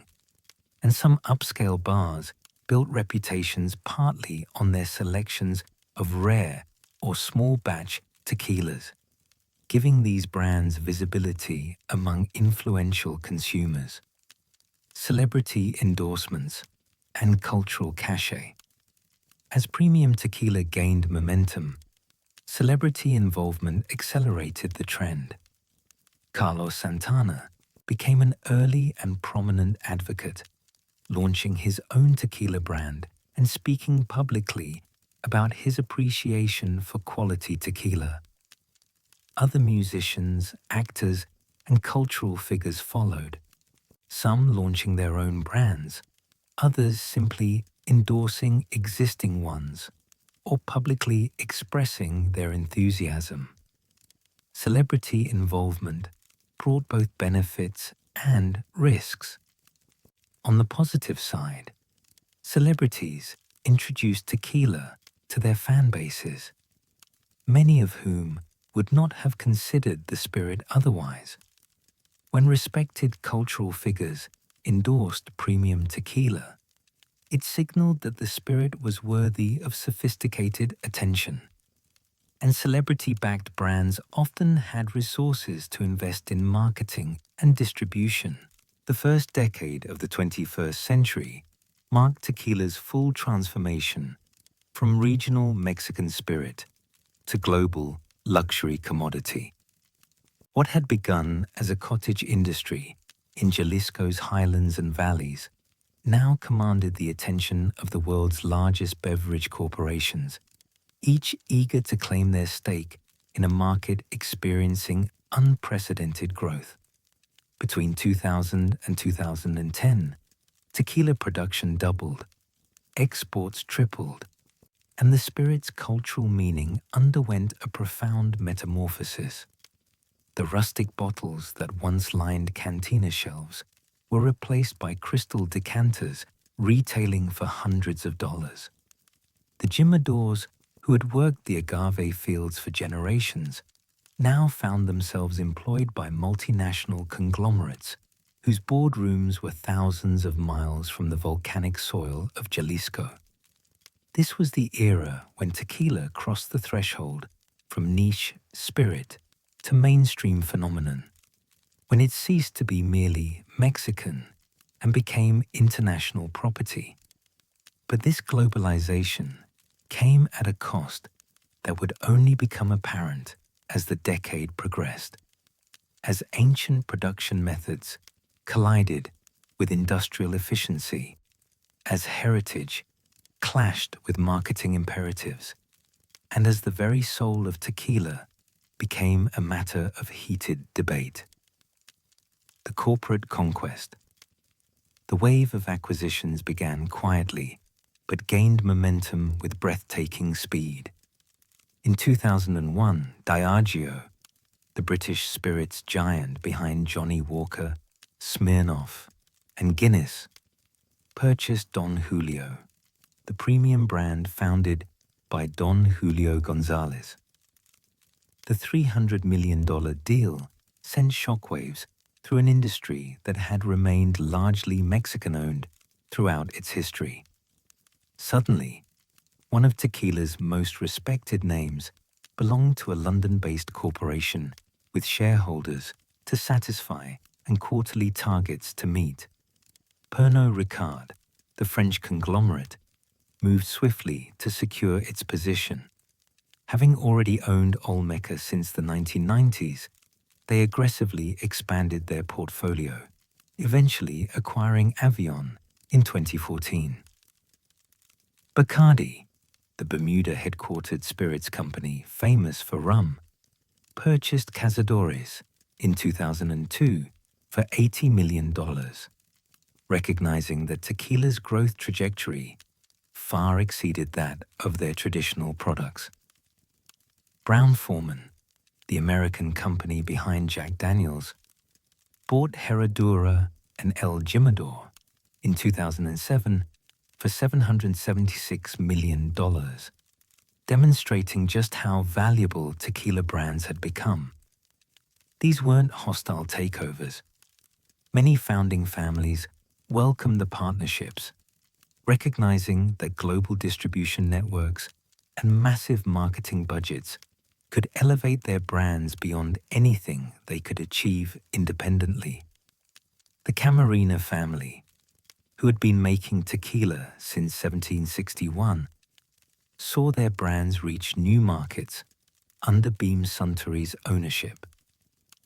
The Gonzalez family maintained relationships with Diageo while watching Don Julio transform from a respected Mexican brand into an international status symbol. But the implications ran deeper than mere ownership changes. These corporations brought industrial discipline, standardized production protocols, and most significantly, marketing expertise that would fundamentally reshape how consumers understood tequila. What had been a product defined by terroir, tradition, and craftsmanship became a lifestyle accessory, its value increasingly determined by packaging, celebrity endorsements, and aspirational messaging rather than the quality of the liquid inside the bottle. The marketing machine. Corporate consolidation unleashed marketing budgets that dwarfed anything the tequila industry had previously seen. Where family-owned brands might spend thousands on local advertising, multinationals deployed millions across television, print, digital, and experiential campaigns. Tequila advertisements appeared during Super Bowl broadcasts, on billboards in Times Square, in glossy magazines targeting affluent consumers. The narrative shifted decisively from heritage to luxury, from tradition to modernity. Patron led this revolution in brand positioning. Despite being founded by an American entrepreneur rather than emerging from traditional tequila families, Patron's hand-blown bottles and premium pricing established the template others would follow. The brand's advertising emphasized sophistication and refinement, deliberately distancing itself from tequila's rowdy reputation. Supermodels held Patron bottles in magazine spreads. Hip-hop artists name-checked the brand in lyrics. Nightclub VIP sections stocked Patron as the default premium option, charging prices that would have seemed absurd just years earlier. The strategy worked spectacularly. Patron's sales exploded from 350,000 cases in 2000 to 2.5 million cases by 2011.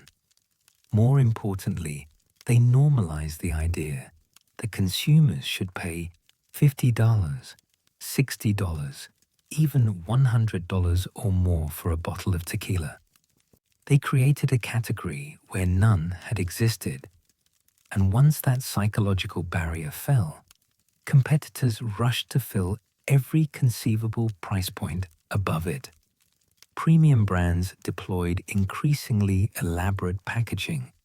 Bottles became sculptural objects, hand-blown glass, pewter labels, wooden boxes, crystal stoppers. Casa Dragones introduced a distinctive azure bottle. Don Julio, 1942, launched to commemorate the brand's founder, came in a tall, elegant bottle that stood out on back bars worldwide. Clase Azul's hand-painted ceramic decanters transformed tequila bottles into collector's items. The liquid became almost secondary to the presentation, as brands competed to create the most Instagram-worthy packaging long before social media would make such concerns explicit. The celebrity catalyst. While corporate marketing laid the groundwork, celebrity involvement provided the accelerant that transformed tequila into a cultural phenomenon. For decades, spirits brands had used celebrity endorsers, famous faces who appeared in advertisements while having no actual involvement in the product. But the tequila industry pioneered a different model. Celebrities as founders, as partners, as authentic stakeholders, with their names and reputations tied directly to the brand's success. The watershed moment came in 2013, though its seeds were planted in the preceding decade. George Clooney, Randa Gerber, and Mike Meldman founded Casamigos after years of drinking tequila together at their homes in Mexico. What began as a private label they created for personal use evolved into a commercial brand that would redefine celebrity involvement in the spirits industry.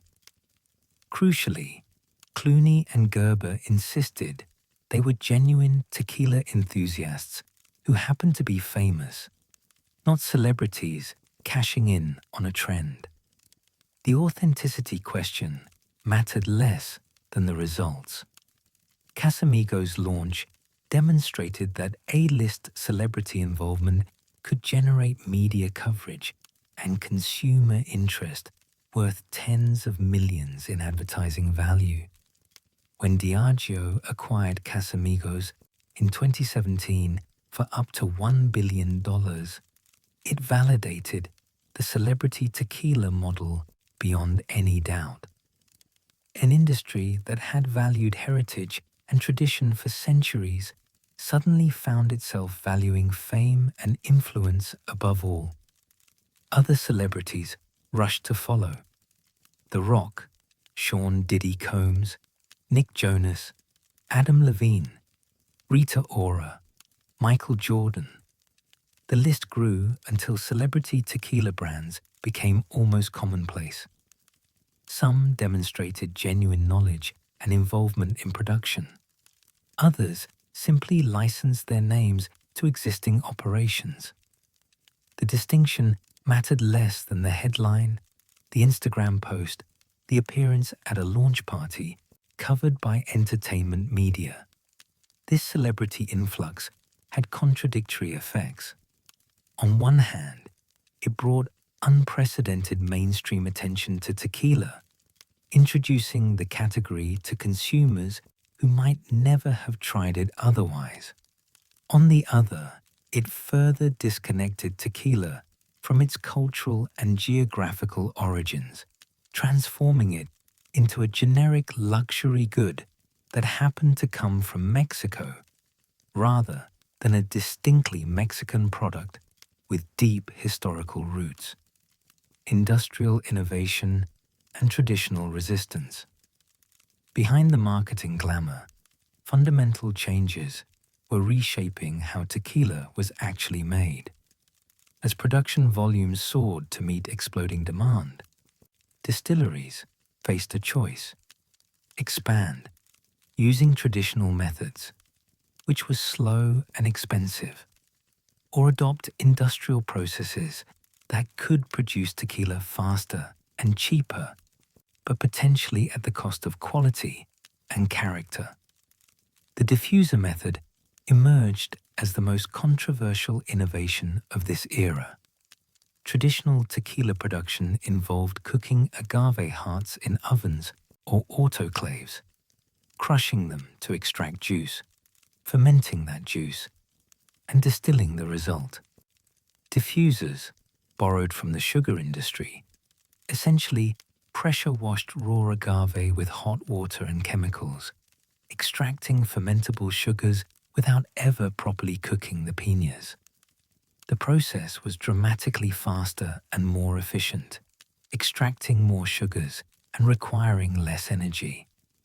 Proponents argued diffusers represented technological progress, allowing distilleries to meet demand while reducing costs and environmental impact. Critics condemned the method as producing inferior tequila, stripping away the cooked agave flavors that defined quality expressions. The debate became increasingly heated as more distilleries, including some producing ostensibly premium brands, adopted diffuser technology while marketing their products with imagery of traditional Tahona wheels and hornos. The controversy highlighted a fundamental tension in tequila's global expansion. How could the industry simultaneously celebrate artisanal heritage and embrace industrial efficiency? Could a diffuser-produced tequila be authentic? Did authenticity even matter if consumers couldn't taste the difference or didn't care? Some distilleries staked their identity on traditional production. Patron heavily marketed their Tahona process, where a massive stone wheel crushes cooked agave. Fortaleza, a relatively small brand that gained cult status among enthusiasts, used methods that had barely changed in over a century. These brands positioned themselves as guardians of tradition in an increasingly industrialized landscape. But market forces favored efficiency, with agave prices fluctuating wildly based on boom and bust planting cycles, with demand consistently outpacing supply, with shareholders expecting profit margins that traditional methods made difficult to achieve. The pressure toward industrialization proved overwhelming. By 2010, diffusers produced a significant and growing percentage of tequila, even as marketing materials continued emphasizing heritage and craftsmanship. The NOM system and transparency challenges. As production became more complex and diffuse, the Norma Oficial Mexicana NOM system took on increased importance. Every registered tequila distillery received a unique NOM number, which appeared on every bottle produced there. In theory, this provided transparency, allowing knowledgeable consumers to trace any tequila back to its source and understand which brands were produced at the same facility. By 2010, over 140 distilleries operated under NOM certification, producing hundreds of different brands. The system revealed interesting truths about the industry's structure. Many ostensibly competing brands came from the same distillery. Celebrity brands and family legacy brands might share production facilities.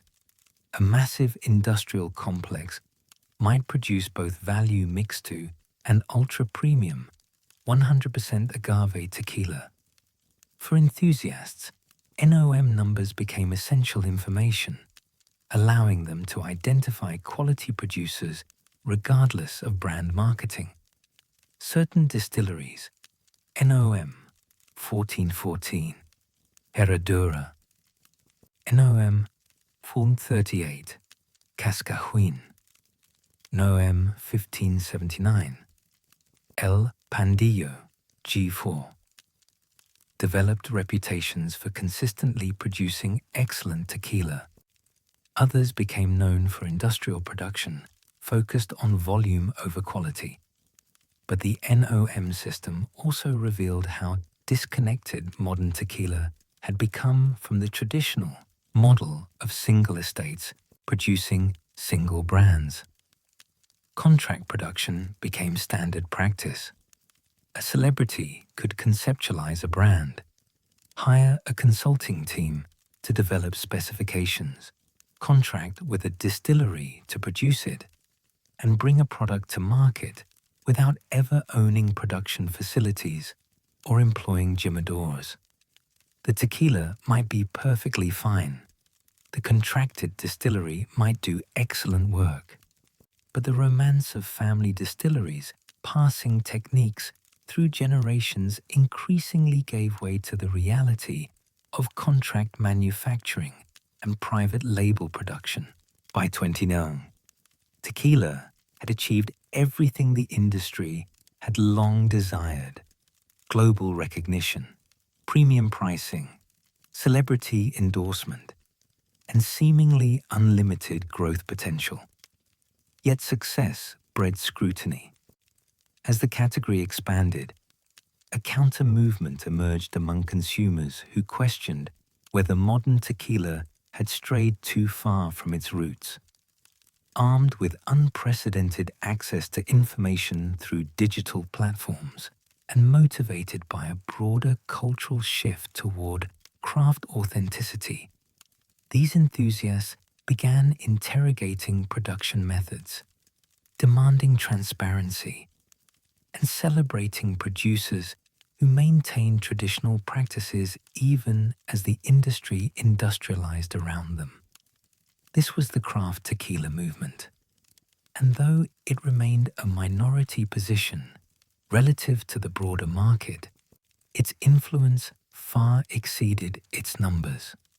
Like the craft beer revolution that had transformed American brewing, the craft tequila movement challenged consumers to think critically about what they drank, to distinguish between marketing narratives and production realities, and to value substance over packaging. The conversation had matured. Tequila drinkers now cared about production methods, terroir, and authenticity as much as any wine connoisseur. The debates that erupted during this period went beyond mere consumer preference. They touched on fundamental questions about tradition and modernity, about who controlled tequila's narrative and future, about whether industrial efficiency and cultural authenticity could coexist. Mexican producers found themselves navigating between global market demands and local heritage, between innovation and preservation, between profit and pride. The diffuser controversy explodes. The simmering tensions around production methods that had begun in the previous decade erupted into open warfare around 2012, when investigative work by tequila enthusiasts revealed the extent of diffuser usage across the industry. The revelations were shocking, not because diffusers existed. Their use had been known to insiders, but because brands positioning themselves as premium or even ultra-premium were using the technology while marketing themselves with imagery of traditional Tahona wheels and brick ovens. The diffuser method, which essentially pressure-washed raw agave with hot water and chemicals to extract fermentable sugars, represented everything the emerging craft movement opposed. Traditional production involved slow-cooking agave in brick ovens or autoclaves for 24 to 72 hours, allowing complex caramelization and chemical transformations that created tequila's characteristic flavors. Diffusers skipped this step entirely, treating agave as a sugar source rather than an ingredient worthy of reverence. Enthusiasts argued that diffuser tequila tasted fundamentally different, thinner, harsher, lacking the depth and complexity of traditionally produced spirits. Chemical analysis revealed differences in congener profiles, the compounds responsible for flavor and aroma. Blind tastings organized by tequila forums and enthusiast groups consistently demonstrated that experienced drinkers could identify diffuser products, describing them as having a distinctive vegetal or artificial quality. But the industry's initial response was defensive. Diffuser proponents argued that modern technology could produce consistent, clean tequila more efficiently than traditional methods. They pointed out that the Consejo Regulador del Tequila, CRT, which certified all tequila production, approved diffuser use.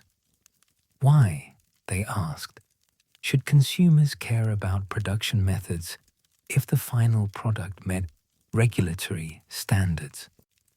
The answer came from an unexpected source. The internet had democratized expertise. Where once brand marketing controlled the narrative, enthusiasts now shared information through forums, blogs, and social media. Production secrets that distilleries had carefully guarded became common knowledge.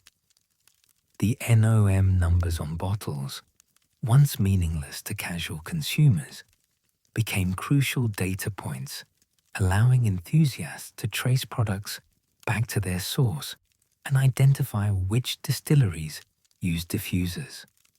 The additive revelation. If the diffuser controversy shocked enthusiasts, the additive revelation devastated trust in the industry. Mexican regulations allowed tequila producers to add up to 1% by volume of additives, including glycerin, oak extract, caramel coloring, and sugar-based syrup, without disclosure on labels. The regulation was designed to allow minor adjustments for consistency, but its implementation had become far more extensive. The practice was legal but hidden.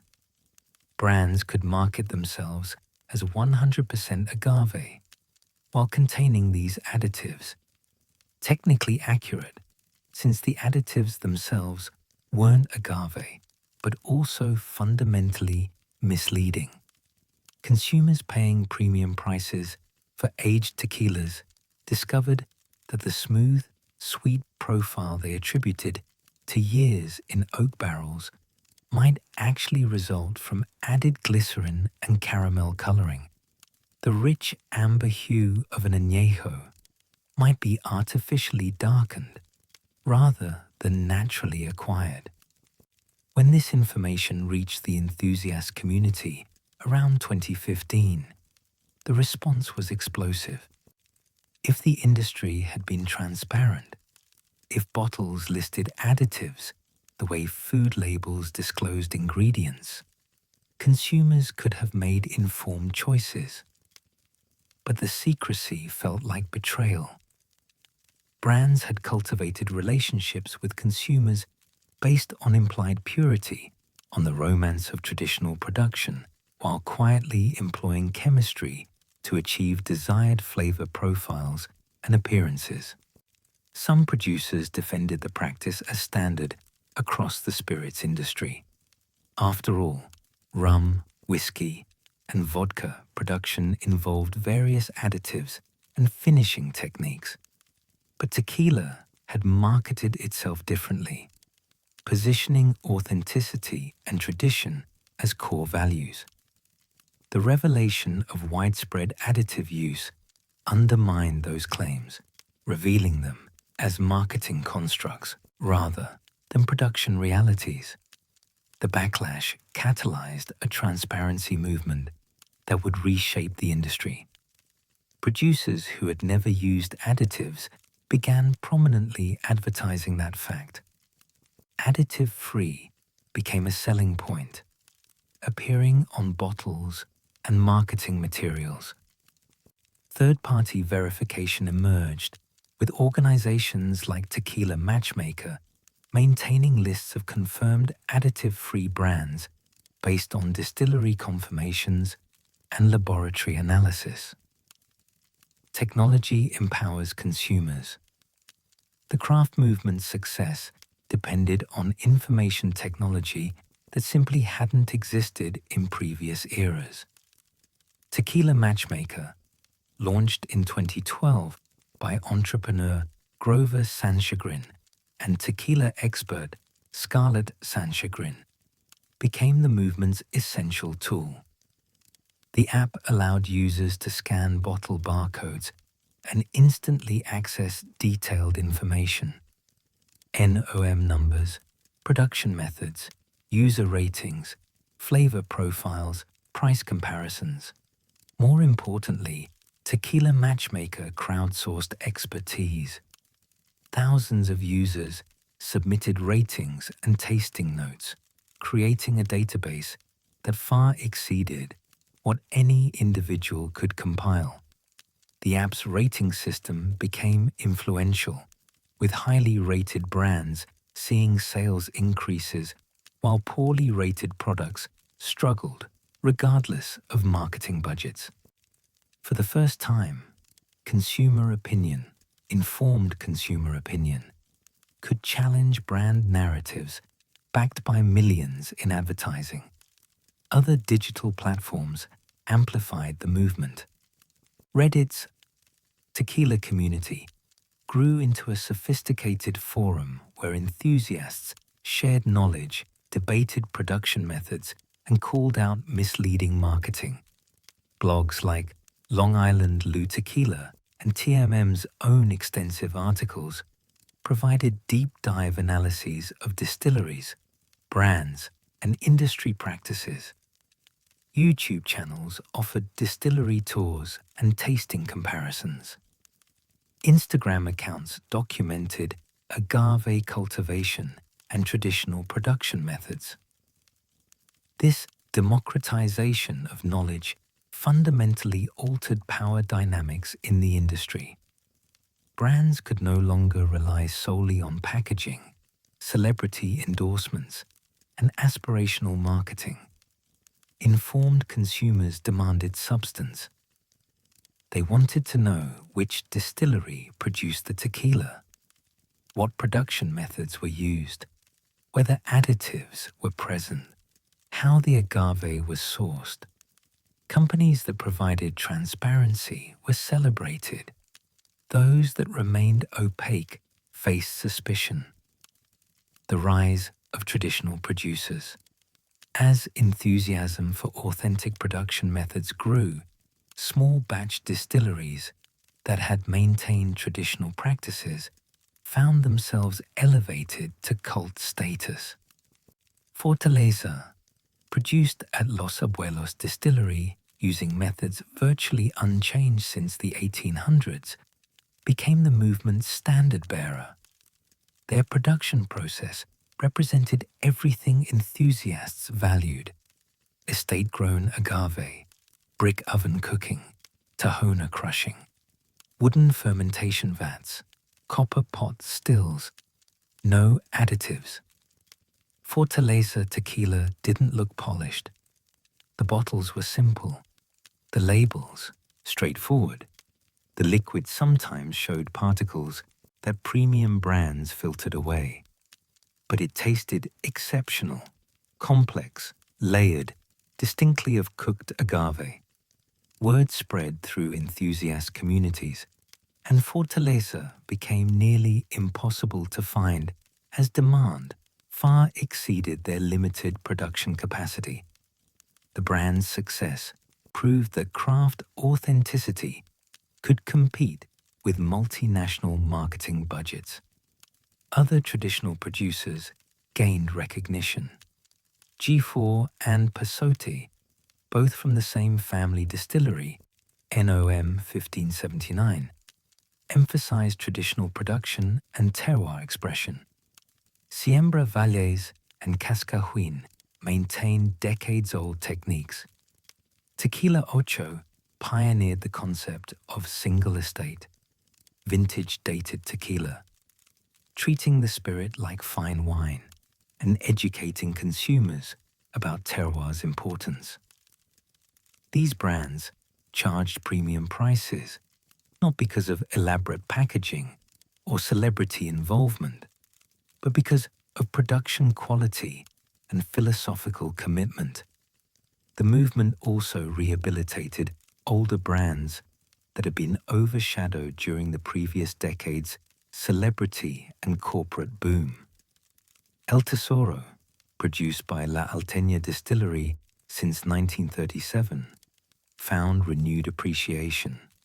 Tapatio, a workhorse brand long undervalued in the US market, gained cult following among enthusiasts who recognized its quality to price ratio. These brands had never changed their methods, never compromised for market trends, and suddenly that steadfastness was valued rather than dismissed. Small batch producers faced significant challenges. Traditional methods were slower and more expensive. A tahona could crush only a fraction of what roller mills processed hourly. Brick ovens required days where autoclaves needed hours.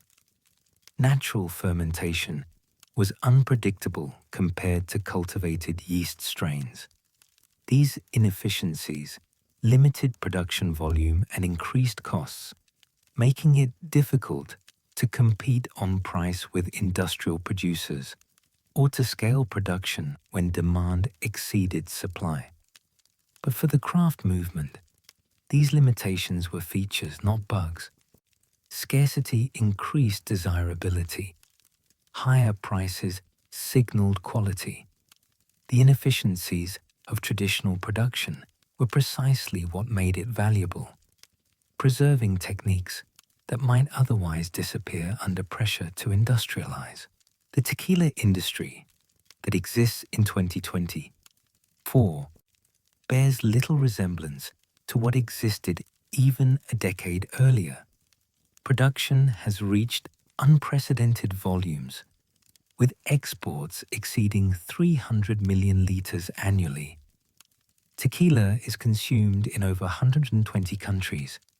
Its presence as ubiquitous in Tokyo cocktail bars as in Mexico City cantinas. The category commands shelf space alongside cognac and single malt scotch in duty-free shops worldwide. Premium and ultra-premium expressions account for growing market share, with bottles routinely retailing for hundreds or even thousands of dollars. By conventional measures, tequila has achieved remarkable success. Yet this success exists alongside profound challenges that threaten the industry's long-term sustainability. Climate change is altering rainfall patterns and temperature ranges in Jalisco, stressing agave plants and enabling new pests and diseases.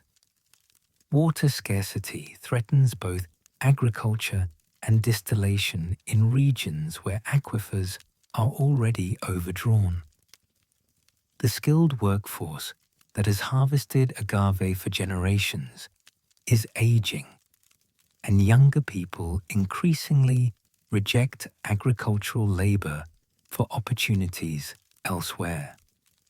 Market saturation means that hundreds of brands compete for consumer attention, with new celebrity launches arriving monthly despite questionable differentiation or quality. These aren't abstract future concerns. They are present realities, reshaping the industry in real time. How the tequila world addresses these challenges will determine not just the category's commercial future, but its cultural integrity and environmental sustainability. Tequila's success has created both opportunity and obligation to the land, the plant, the culture, and the people who have made it for generations. The celebrity deluge.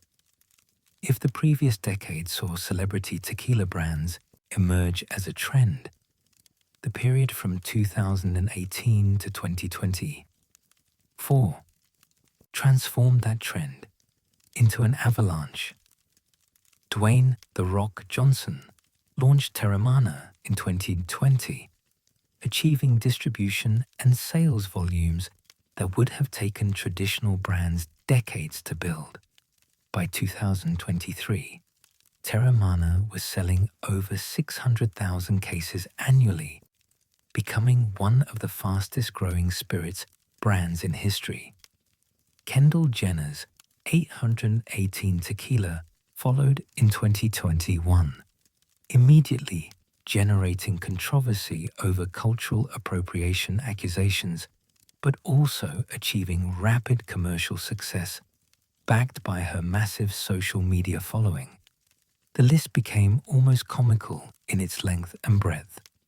Michael Jordan, LeBron James, Nick Jonas, Adam Levine, Rita Ora, Guy Fieri, Post Malone, Brothers Osborne. It seemed every celebrity with sufficient name recognition could launch a tequila brand. Some demonstrated genuine knowledge and involvement. Others were transparently commercial ventures, celebrity names attached to contract-produced tequila with minimal actual participation beyond marketing appearances. The phenomenon revealed several uncomfortable truths about the modern tequila market. First, brand success increasingly depended more on marketing reach and celebrity influence than production quality or authenticity.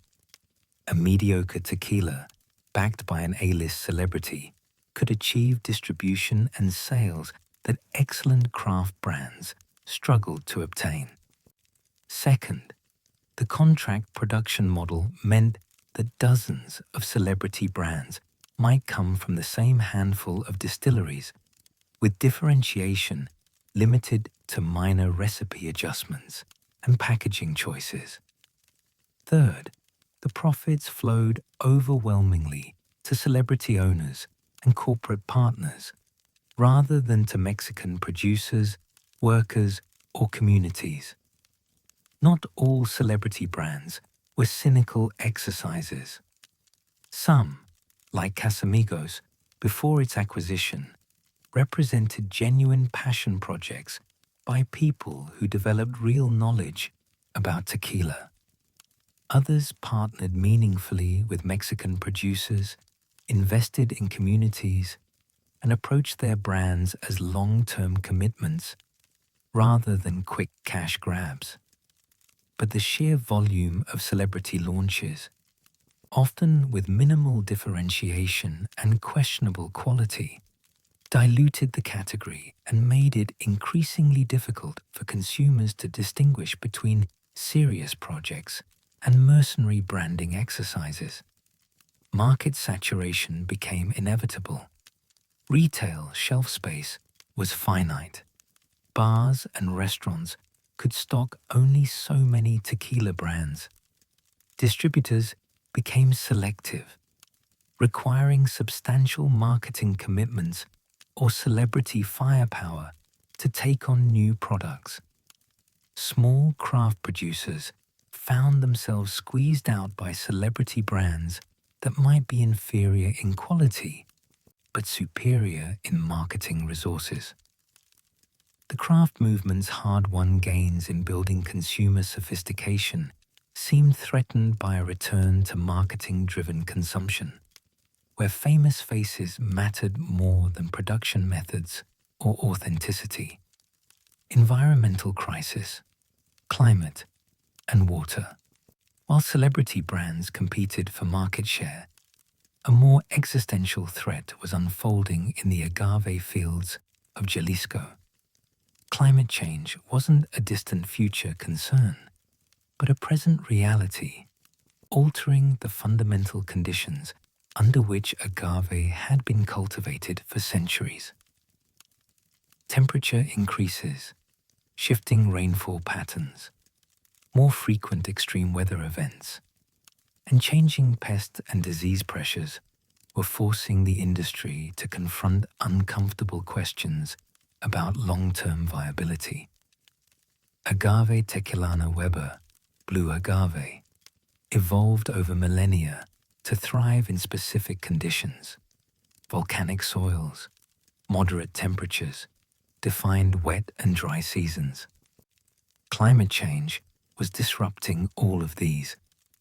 Average temperatures in Jalisco had increased measurably over the past several decades, with projections suggesting further increases ahead.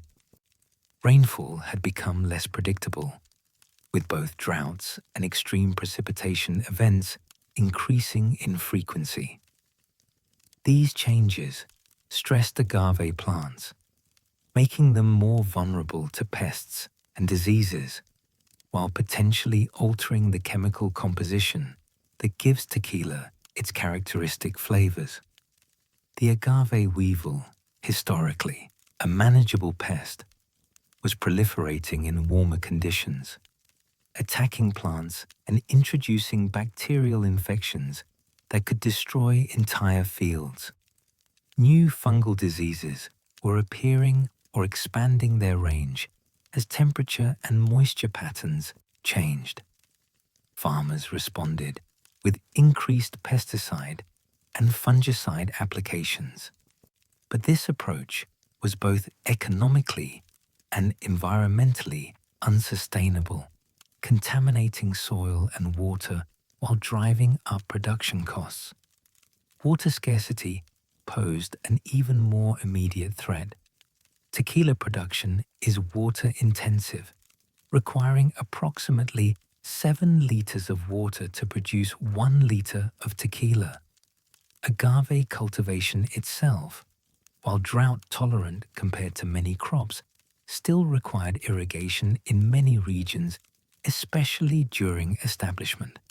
But Jalisco's aquifers were already stressed by agricultural, industrial, and residential demand. Groundwater levels were dropping. Wells that had produced reliably for decades were drying up. Rivers and springs that had flowed year-round now ran intermittently. The water crisis affected every aspect of production. Farmers struggled to irrigate agave fields during critical growth periods. Distilleries competed for limited water supplies with residential users and other industries. Some regions faced mandatory water restrictions that complicated production planning. The realization was dawning that water might become the limiting factor for tequila production, regardless of agave supply or market demand. Some producers implemented water recycling systems, treating wastewater for reuse in cooling and cleaning operations. Others invested in dry farming techniques, accepting lower yields but eliminating irrigation dependency. Rainwater harvesting, aquifer recharge projects, and watershed restoration initiatives emerged as priority concerns for forward-thinking producers. But these efforts, while commendable, operated at scales that couldn't offset the broader trajectory of water scarcity. Climate adaptation required rethinking fundamental aspects of agave cultivation. Should farmers plant different agave varieties better suited to changing conditions? Should cultivation shift to higher elevations or different regions as traditional zones became less hospitable? What happened to terroir and denomination of origin if the geographic zones producing characteristic tequila flavors could no longer reliably grow agave? These questions had no easy answers, and the industry's traditional resistance to change complicated necessary adaptation. The vanishing jimador. Behind every bottle of tequila stood jimadores, the skilled agricultural workers who harvested agave. Their expertise, developed over years or decades, was essential. They identified when individual plants reached optimal ripeness, a judgment requiring understanding of agave physiology, seasonal patterns, and destino, intended use. They used the koe, a specialized tool that looked like a flat, circular blade on a long handle, to remove the plant's pencas, leaves, revealing the piña, heart. The work was physically brutal, bending, cutting, lifting piñas that could weigh 40 to 100 kilograms, under intense sun, for minimal pay. The jimador workforce was aging. Many current practitioners were in their 50s, 60s, or even 70s, having learned the trade from fathers and grandfathers.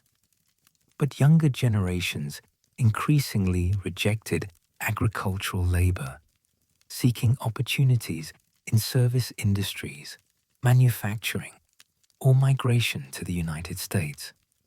The economic calculation was straightforward. Why endure backbreaking labor as a jimador when comparable or better wages could be earned in less physically demanding jobs? Some producers responded by mechanizing harvest, using modified equipment to remove pencas and extract piñas.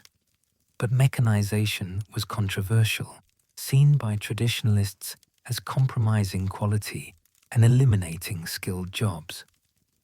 Machines couldn't exercise the judgment that experienced jimadoras brought to harvest, potentially cutting agaves too early or too late, damaging piñas, or leaving too much leaf material that could impart unwanted flavors. The more fundamental issue was that the jimador crisis reflected broader transformations in Mexican rural life. Young people were leaving agricultural communities for cities. Traditional knowledge systems were being disrupted as generational transmission broke down. The entire cultural complex around agave cultivation, not just harvesting technique, but the accumulated wisdom about soil, climate, plant varieties, and timing, was at risk of disappearing. Some distilleries attempted to address the problem by improving jimador compensation, providing benefits, and treating harvest as skilled labor worthy of respect and fair payment. But individual distillery efforts couldn't counteract broader economic and social forces. The problem required coordinated industry response, government policy changes, and cultural shifts that valued agricultural expertise, rather than dismissing it as unskilled labor. The implications extended beyond labor shortages. If jimador knowledge was lost, if younger generations didn't learn to identify optimal ripeness or master harvest techniques, tequila quality would inevitably decline. The craft movement's emphasis on traditional production meant nothing if the workers possessing traditional skills disappeared.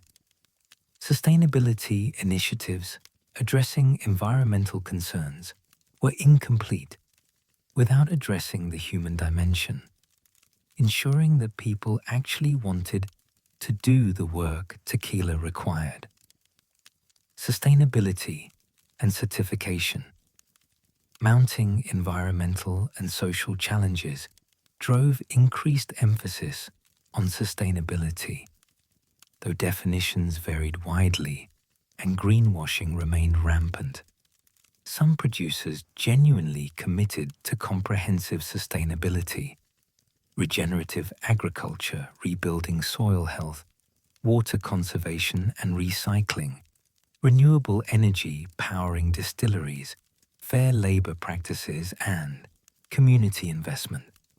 Others pursued narrow initiatives, solar panels or organic certification, while maintaining otherwise exploitative practices, using sustainable as marketing language rather than operational philosophy. Several certification programs emerged, attempting to standardize and verify sustainability claims. The Tequila Regulatory Council introduced environmental certifications. Third-party organizations developed frameworks evaluating everything from agave cultivation to distillery operations to bottle packaging. B Corporation certification, requiring companies to meet social and environmental performance standards, attracted some tequila brands seeking to demonstrate commitment beyond profit. But certification faced limitations. Standards often focused on easily measurable metrics while ignoring harder to quantify impacts. A distillery might achieve organic certification while paying exploitative wages. Another might treat workers fairly while depleting aquifers. Certifications also required resources, time, money, expertise that advantaged larger producers while creating barriers for small craft distilleries that might actually practice more sustainable methods. Tequila's transformation from pre-Columbian fermented pulque to global luxury spirit spans centuries of technological change, cultural evolution, and economic transformation. This journey offers profound lessons about cultural products in global markets, about agriculture and sustainability, about authenticity and appropriation, about tradition and innovation. These lessons extend beyond tequila itself, illuminating broader patterns of how regional products become global commodities, how traditional knowledge interfaces with industrial capitalism, and how cultural meaning shifts when products cross borders and contexts. Understanding tequila's history requires holding multiple truths simultaneously. It is a story of exploitation and opportunity, of cultural preservation and appropriation, of environmental degradation and agricultural innovation, of tradition honored and tradition betrayed. The contradictions aren't failures of analysis, but accurate reflections of reality. Tequila's journey encompasses both noble achievements and troubling compromises, often within the same moments and movements. The appropriation-appreciation paradox. Perhaps no aspect of tequila's history reveals more complexity than the tension between cultural appropriation and appreciation. The spirit's global success depended on international interest and investment. Yet that very success created dynamics where non-Mexicans profit substantially from Mexican cultural heritage, while Mexican workers and communities receive disproportionately small benefits. Consider the timeline. For centuries, agave spirits remained distinctly Mexican, produced by Mexicans for Mexican consumption.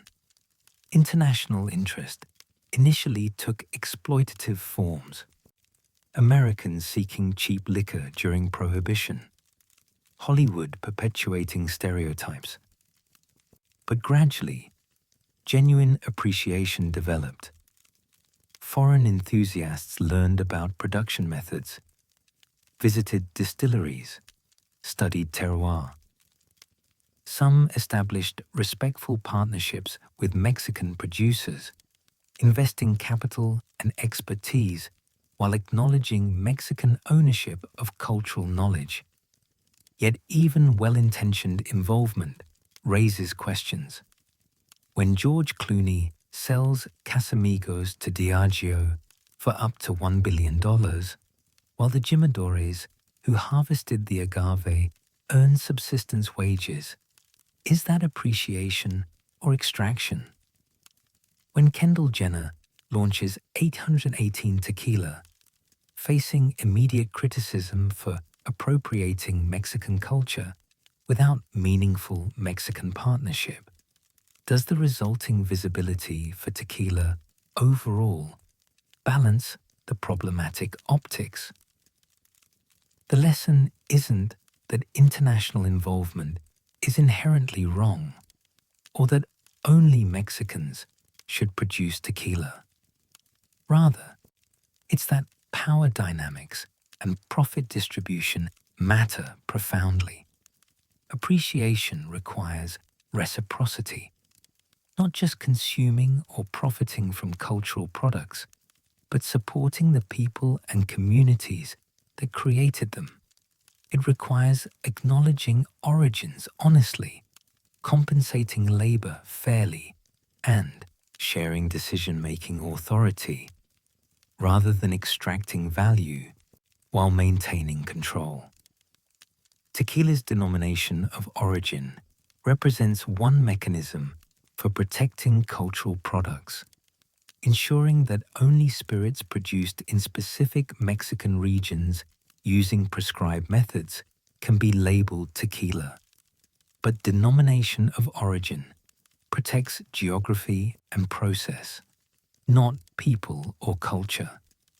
A multinational corporation can own a tequila brand, employ Mexican workers at minimal wages, extract profits to foreign shareholders, and remain fully compliant with denomination of origin requirements. Geographic protection is necessary but insufficient for cultural preservation. The most successful cross-cultural collaborations in tequila have been those treating Mexican producers as partners rather than labor or raw material suppliers. When investment flows not just into production facilities, but into communities, schools, infrastructure, environmental restoration, it demonstrates respect for culture beyond extracting its commercial value. When ownership structures ensure that Mexican families and workers share meaningfully in financial success, it aligns incentives with cultural preservation. When marketing tells authentic stories, rather than perpetuating stereotypes or appropriating imagery, it honors heritage. Indigenous knowledge, preservation through commercialization. The agave cultivation and fermentation knowledge at tequila's foundation, developed over millennia, passed through generations of indigenous peoples long before Spanish colonization. This knowledge, which agaves to cultivate, when to harvest, how to cook and ferment, represents sophisticated understanding of botany, chemistry, and ecology, developed through careful observation and accumulated experience. Tequila's commercialization has both preserved and transformed this knowledge. On one hand, the industry's economic success incentivized maintaining production methods, ensuring that techniques might otherwise have been lost survived. Distilleries that used tahonas, brick ovens, and traditional fermentation kept these methods alive when purely economic logic might have favored complete industrialization. The cultural pride associated with tequila motivated documentation and celebration of traditional practices.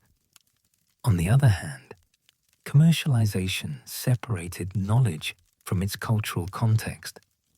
Techniques developed within indigenous communities for specific social and spiritual purposes were extracted, standardized, and industrialized. The holistic understanding that connected agave cultivation to broader ecological knowledge, seasonal cycles, and cultural practices was fragmented into discrete production steps optimized for efficiency. Indigenous peoples' relationship to agave as sacred plant became secondary to its role as commercial commodity. The lesson here is nuanced. Commercial value can incentivize preservation, but preservation through commerce isn't neutral. It transforms what is preserved. Traditional knowledge, commodified, becomes intellectual property to be controlled and monetized. Methods developed communally become trade secrets.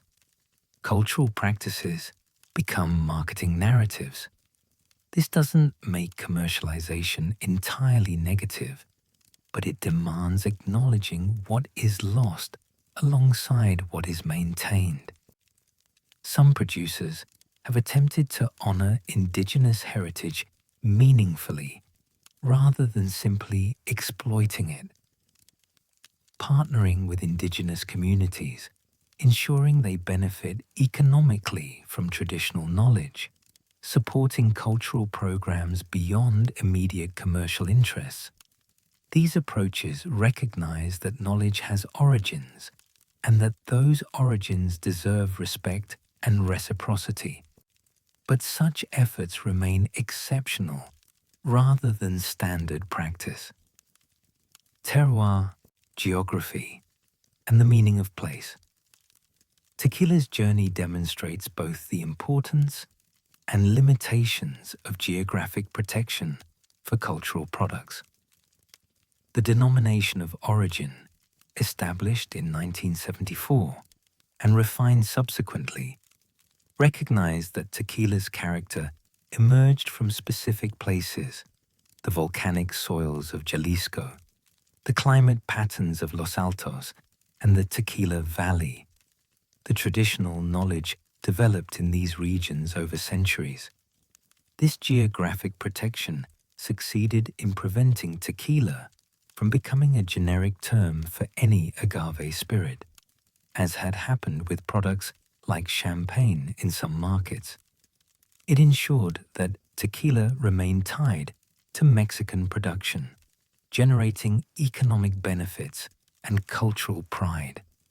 It created legal framework for protecting quality and authenticity, giving consumers confidence that bottles labeled tequila met specific standards.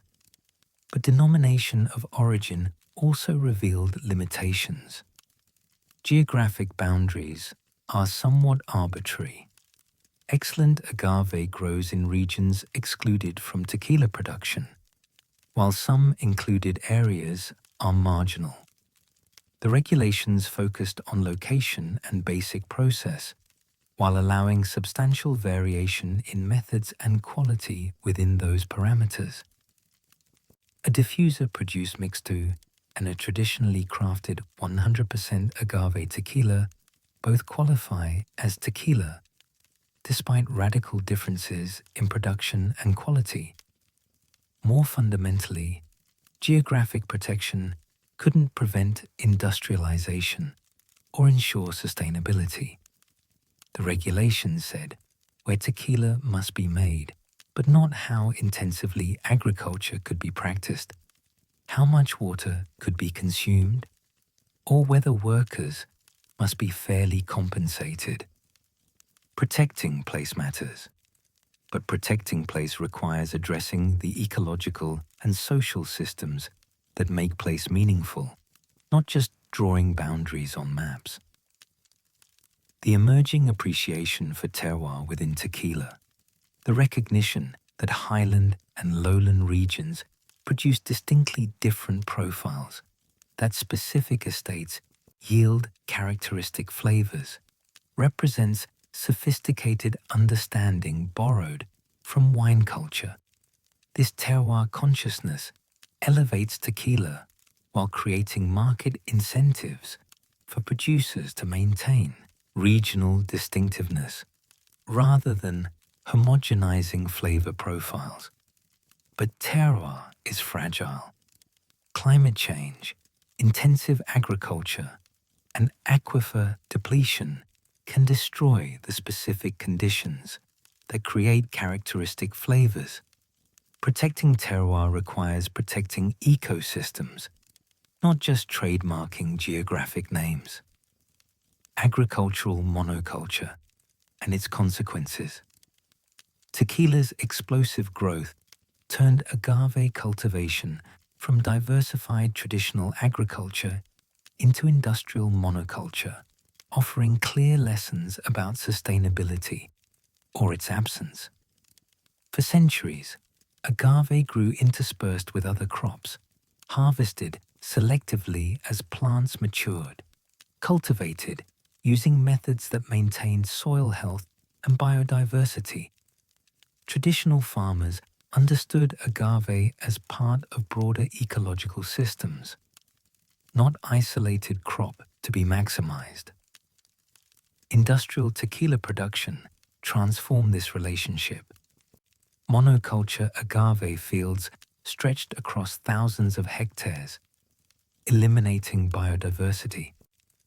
Clonal reproduction of blue agave, while ensuring consistent quality, created genetic vulnerability to pests and diseases. Short-term profit maximization led to harvesting immature plants during high price periods and leaving mature plants unharvested during price crashes, disrupting agave's natural reproductive cycle. Intensive chemical inputs, fertilizers, pesticides, herbicides, maintained yields while degrading soil and contaminating water. The boom and bust cycle plaguing tequila stems directly from these agricultural choices. Farmers plant aggressively during high price periods, creating gluts 6 to 8 years later when those agaves mature. Gluts crash prices, discouraging planting, leading to shortages. The cycle repeats, each swing becoming more extreme as production scales increase. This volatility harms everyone. Farmers facing wildly fluctuating incomes, distilleries struggling with supply uncertainty, workers experiencing employment instability. Regenerative agriculture offers alternative approaches. Some producers have pioneered methods that restore soil health, increase biodiversity, reduce chemical inputs, and maintain agave quality, while improving ecological outcomes. These methods often require more labor and yield less per hectare initially, but they build resilience. Healthier plants resist pests better, improved soil retains water more effectively. Diversified planting provides insurance against single crop failure. The lesson is that agricultural decisions have consequences beyond immediate yields. Monoculture maximizes short-term production at the cost of long-term sustainability. Treating land as mere production input rather than living system degrades the resources upon which continued production depends. The industrial agriculture paradigm that dominated 20th century farming delivers diminishing returns when pushed to extremes, eventually undermining the very productivity it claims to maximize. Marketing's double-edged bar. Power. Marketing. Elevated tequila from cheap shooter to premium spirit, demonstrating how narrative shapes value. The transformation wasn't accidental. It resulted from deliberate positioning, massive budget investment, and sophisticated consumer psychology. Patron, Don Julio, and others convinced consumers to pay $50, $100 or more for tequila by associating it with luxury, sophistication, and status rather than spring break excess. This elevation benefited the industry enormously. Premium pricing justified investment in quality production. International recognition brought economic opportunity to Jalisco. Tequila became source of cultural pride rather than stereotype. The marketing success was real and substantial. Yet marketing's power cuts both ways. The same techniques that elevated tequila can disconnect it from reality.